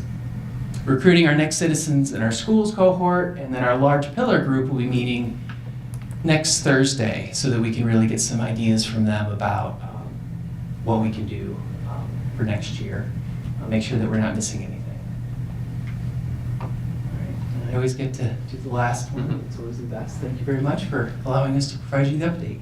Fantastic. You just hold on one second. Board, do you have any questions? No, I just want to say I look forward to these. I know these are longer presentations, make for longer meetings, but to have a quarterly report, let the whole district know how all of you are stacking hands on big picture items, and it's exciting. It gives me, again, more enfleshed reasons to believe that the best days are ahead of us for Francis Howell. At the same time, we're holding on to the reality that there's some things we're working on that aren't where we want it to be yet. I do want to ask, last month there was a safety and security survey that was shared, and it was a regarding the staff. The staff survey, a lot of it had to do with safety and security, right? Is that being grafted into the information that we're doing for safety and security here? Yeah, is that the culture Workplace. Climate workplace? Yeah, I apologize. I misnamed it. And that is one of the KPIs. So do students feel safe at school? Do staff feel safe at work? Those are the two KPIs we're looking at. And so we've got the staff data, and I believe it was 75%. And so we'll be looking at that and digging in a little bit more after our meeting next week with our larger pillar group. And over the summer, we'll have some action steps that are targeted to what our staff are saying that they're not feeling safe about, and what our students are feeling not safe. One of the things that's helpful is just always being able to know, what does the board do? What's our job and what's your job, and how do we make sure we know all that? When you are doing this, if you stumble upon anything that is something the board can do to better partner with you, whether it's policies that need to be looked at or adjusted, or budget issues when it comes to, whether it's debt service levy transfer, whether it's anything like that, right? If you can just keep gathering those so that whenever you stumble upon anything that the board can do to help you accomplish these goals, that we have the opportunity to do so. And so I just want to offer that as well. Thank you for the work you all are doing on this. Appreciate it. Anything else, board members? Thank you very much. Big board. We now have policies for first reading. This is item 12 on the agenda.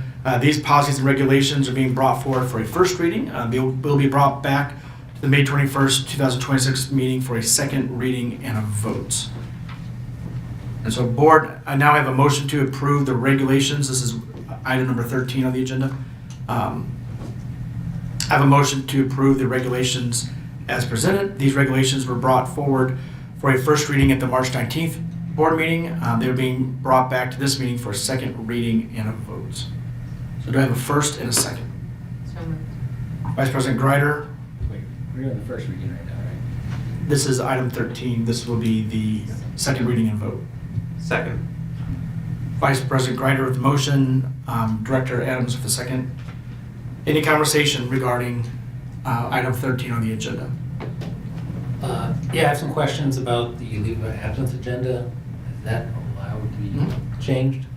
Under bereavement, it is the only section that instead of saying spouse as the rest, it refers to wife and husband for relatives.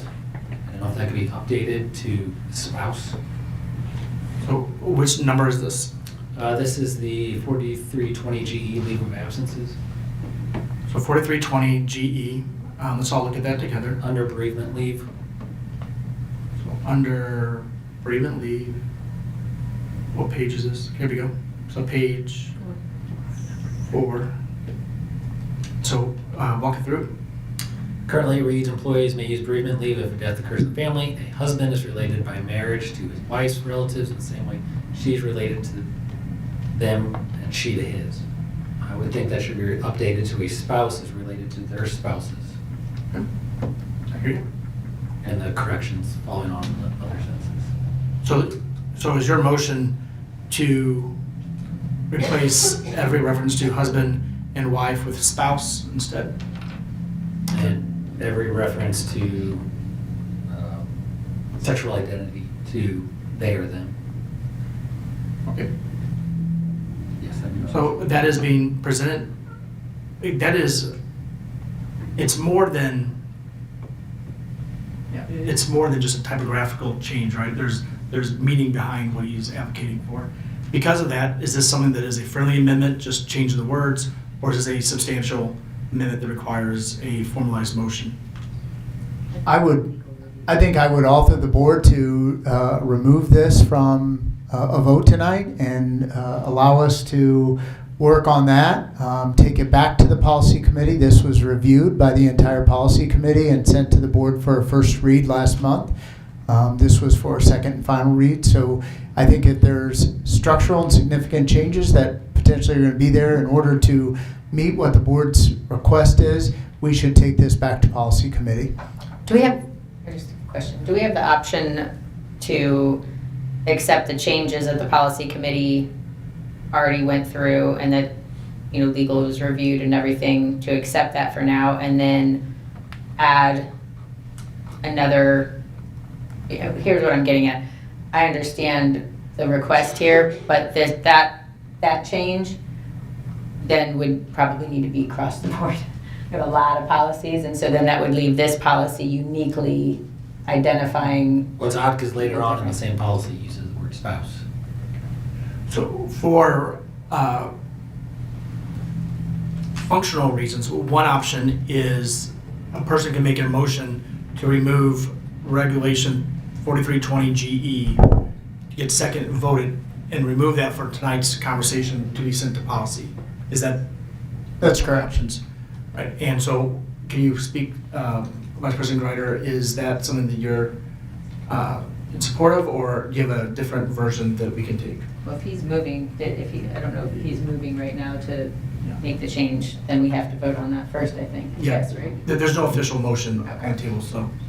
Well, Sorry I wasn't here last month. Is there anything you want to share in terms of a different motion, or do you want him to? No, I want to just approve this, and then we can look at making, more sweeping changes to the policies in general. Like I hear the concern. I think it's good practice, to consider, but I think we should have legal review on that, and I think we would want to look at that as a sweeping change, not just to this one policy, sub-piece of policy. Okay. That the policy committee has already reviewed and passed, and that's the work that they do. Appreciate that. So if you would like to make a motion, you can say, I'd make a motion to table regulation 4320 GE until it can be sent to policy committee, have them look at that language and bring it back to. Make a motion to table until it can be reviewed and updated. But your motion is to table 4320 GE for tonight. Correct. Until it can be reviewed. Correct. So there's a motion. Is there a second? Second. Just a second. So now that is the main motion in front of us. Any conversation on that? If we were to table this for tonight, what negative ramifications would there be until the policy committee had a chance to look through this and get back to you? And what would be that timeline given the average amount of time the policy committee takes? The intention of the change in this policy was really to direct our employees and provide some guidance to our employees when they were retiring that we were in need of the verification letter from our retirement system to verify their employment and how we are paying out our sick leave.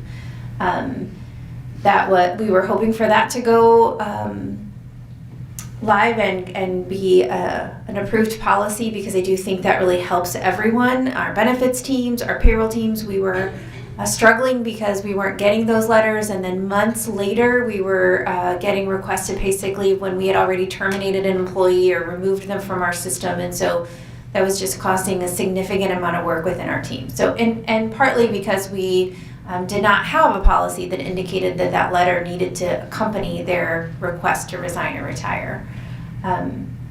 So that is why the policy is coming forward. If we table it, that means that we'll take any of our changes. I guess we had those due by tomorrow for the April Policy Committee.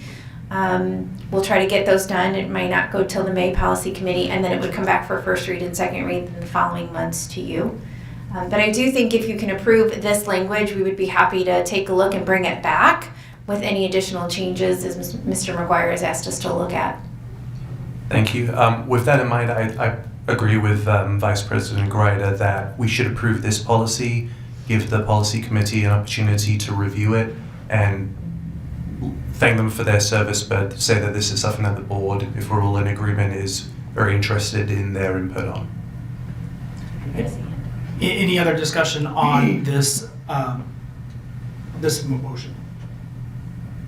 Okay. So the motion in front of us, is there any other comments? The motion in front of us is to table 4320 GE. So an aye is to table, a nay is to return back to the main motion with all three combined. Ready?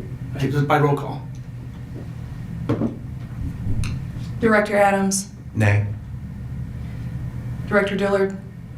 Nay. Vice President Greiter. Nay. President Blair. Nay. Treasurer McGuire. Nay. Director Owens. Nay. Good. I just would, I appreciate the thoughts to get into the purpose behind it, and also to understand both purpose and practicality, put them both together. So, all right, so now again, we have the motion in front of us that is to approve all of the three regulations listed as agenda item number 13. It's been first, second, any other conversation? All those in favor say aye. Aye. Aye. Any opposed say nay. Nay. Motion passes. And it passes with the expectation that you guys will look at the information, look at the language, and find whatever improvements are possible. Thank you. Okay, now we are at item number 14, curriculum first reading. 13 curriculum documents are being presented for a first reading. They will be brought back to the May 21st, 2026 Board of Education meeting for a second reading and vote. Any comments about those? Okay. This time we move to the superintendent comments. Thank you, President Blair. I do want to start out with a housekeeping issue. On May 7th, we have a scheduled work session with the board. We will more than likely be requesting to go into open session to also have an agenda item on there. We were made aware of an opportunity for participation with a grant that would help the district in a financial way. That grant has a specific timeline that needs to be approved prior to our next full board meeting. So I just wanted the board to be aware that at that work session, we will also go into an open session. I'd like to take a moment to welcome our three new board members, Treasurer McGuire, Director Adams, and Director Dillard. We appreciate your commitment to the Francis Howell School District, and we welcome you to your positions as servant leaders with the district. I also first want to thank voters who participated in the April 7th municipal election. Obviously, there were some important initiatives to the district that were voted on by the people of Francis Howell. I want to give a big shout out to our students who attended Lewis and Clark Career Center. These students deserve a special shout out for the way they showed up at the Skills USA State Conference.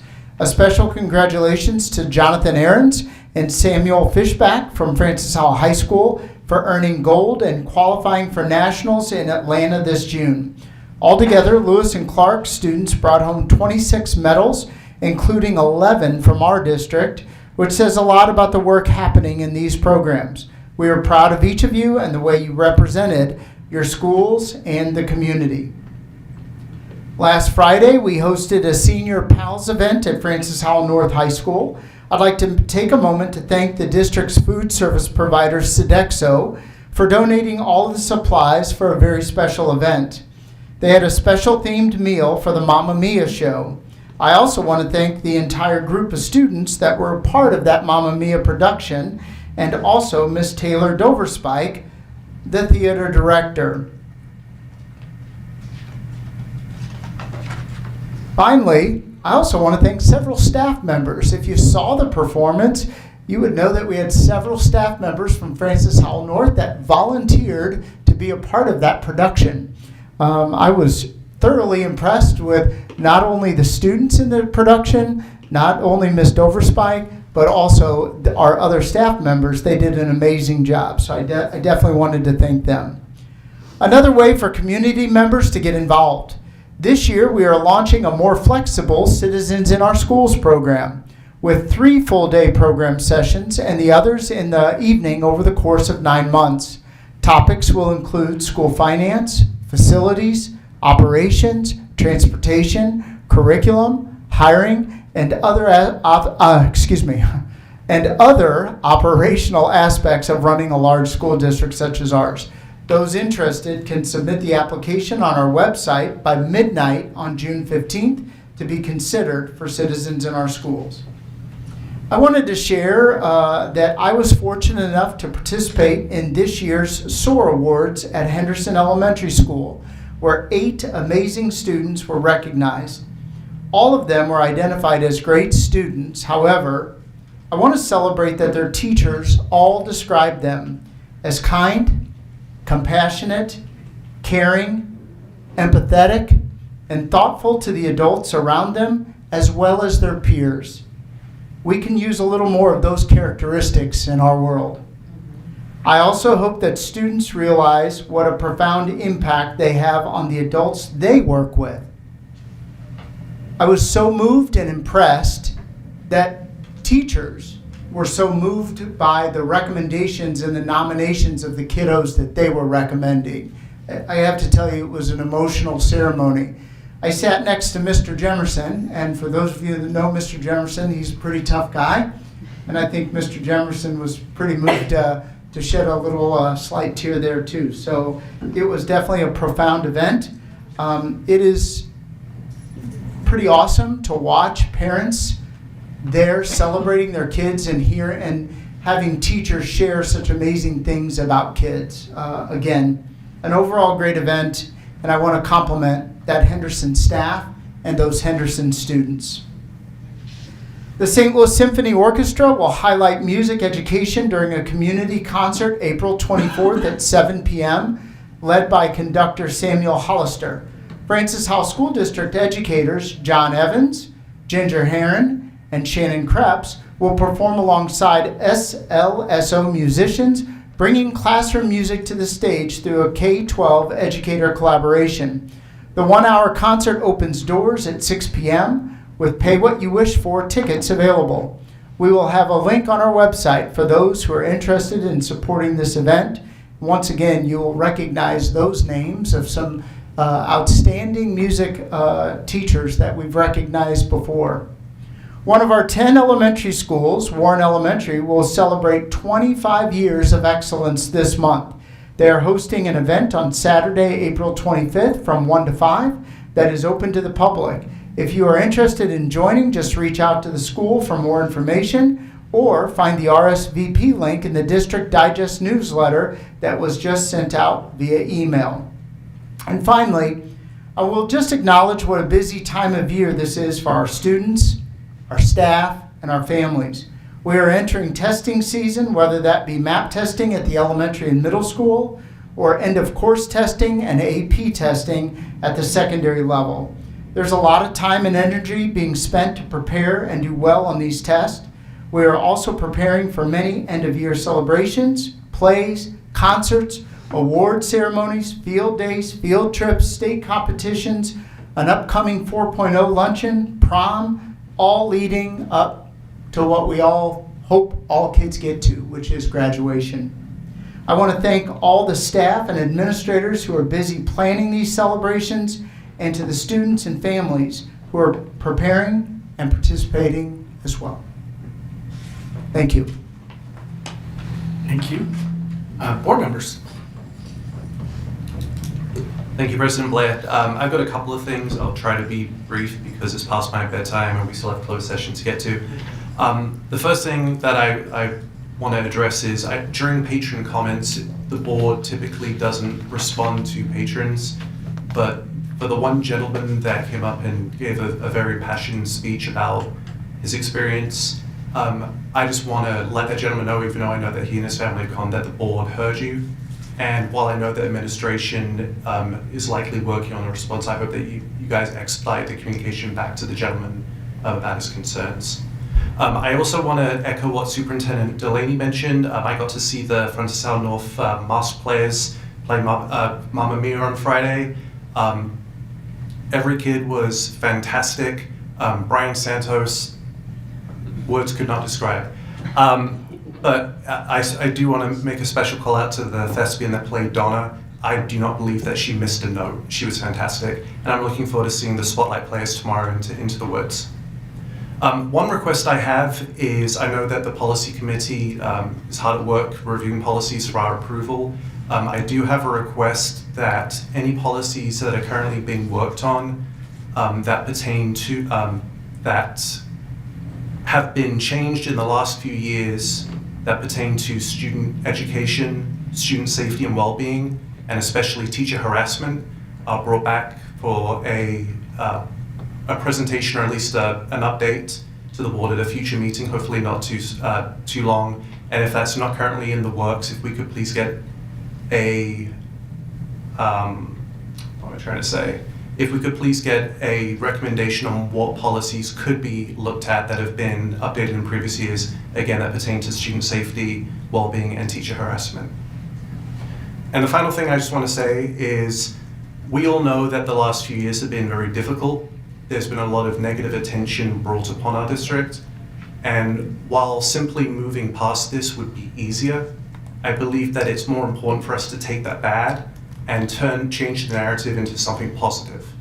So what I would like to propose is something that I'm calling Project Turnaround, or Operation Turnaround. This isn't a board mandate, this isn't a district mandate. It's simply an invitation for all of our staff, our students, our committee, to reflect on the last few years and make an effort to take hold of something and turn it into a positive. So as an example, I would like to start that off by talking about book challenges. I would like to challenge each of our students to find a book that is of a different genre that they're used to reading. So if you're used to reading fiction, find a non-fiction book.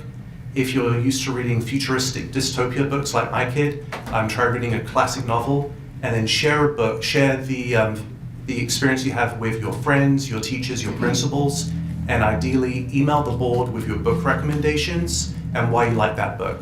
So I'd like to take the negative, turn that into a positive, and I welcome everyone to do the same. And with that, I'm done. Thank you.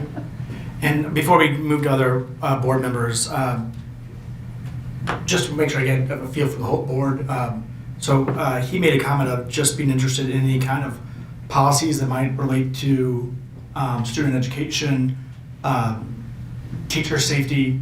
Are you guys all in favor of whatever they come up with to present to us? We don't have to vote, but if it's a general feel for the board, whatever you find, share with us. We'll love to have that conversation with you. Versus it being one board member mandating, just the general feel for the board is we're interested in it. Okay, yeah, I apologize. Obviously, if it is a board's discretion. Yeah, and so we're all just, we can talk about what that might look like. I think we'll need a little more direction. I don't know if the request was to review policies that have previously been changed within the last couple of years, or it's just to review every policy that pertains to student education and student safety. I can restate. If we can look at policies that have been changed in the last few years that have negatively impacted student education, student well-being and safety, and teacher harassment, for us to take a look at those policies. But in general, any policy, whether it's been changed in the last few years or not, anything to do with teacher harassment, and how we would respond to that as a district, I would like to suggest that the board take a look at that. So what I'm hearing you say is you like to prioritize something that may have been changed in the last few years, but you're not closed off to other things they might find. Correct. Those would be my personal opinions, but no, if there's other policies that you think should be taken a look at that I may have missed, then yes, I believe that that'd be important to see. So, board, are you generally okay with looking at things that may have, we're open-minded to see what you guys might find from the last few years first that might help out? Anything especially associated with the strategic plan? Yeah, I would just ask for the board's consideration of time as we're heading towards the end of the year. As you know, there's a lot of major events happening throughout the district, and so obviously we will begin to look into this as you all have kind of given the nod that that's the direction of the board. And so, we'll bring back some information, and hopefully we'll be on track with what the board was looking for. And I'm definitely respectful of the amount of effort and work that you guys put in on a daily basis, and I don't want to give you any more work. So to maybe make it a little bit easier, let's concentrate on teacher harassment, because there are situations going on that I believe that needs the most attention, and let's make that the focus and then pivot back to the other two items that I mentioned, if the board is in agreement. Yeah, that's one of the topics we're open for. Other board comments? I would just like to say that I'm grateful to you all for the evening of calm collaboration and respect. I've been needing that, and I really appreciate it. And I might add that reading books makes you smarter, and it opens your mind. It shows you how other people live and love, and helps us all care about each other a little bit more. And I want to commend Ishan for giving of his time this evening to learn about how school boards operate. I know it was exciting. Did you have anything you'd like to say? Yeah, I'd love to hear what your experience was here today. I think I saw a lot of big numbers and I got a little scared. I think, this was really good. I've come to a few board meetings. Usually I'm in the back corner with a camera in my hand, hiding behind the camera, but it was nice to sit in. Thank you for having me. Thank you. Other board comments? Okay, I just want to say I'm super excited to be here on this side of the table after being way back there for so many months and years. When I went for school board, most people they didn't understand what school boards do, and we're oversight. And for anyone watching this, it just needs to be reiterated: the people at these desks right here are the ones running the district. And after a week of knowing them and working with them, I'm so impressed with their professionalism. They're passionate. They care about the district, and I look forward many years of working with all of you, except for you, who's leaving. And I remind every family, by our next real board meeting, we have the working meeting, but after that, the seniors are already going to have their last day. Celebrations will be done.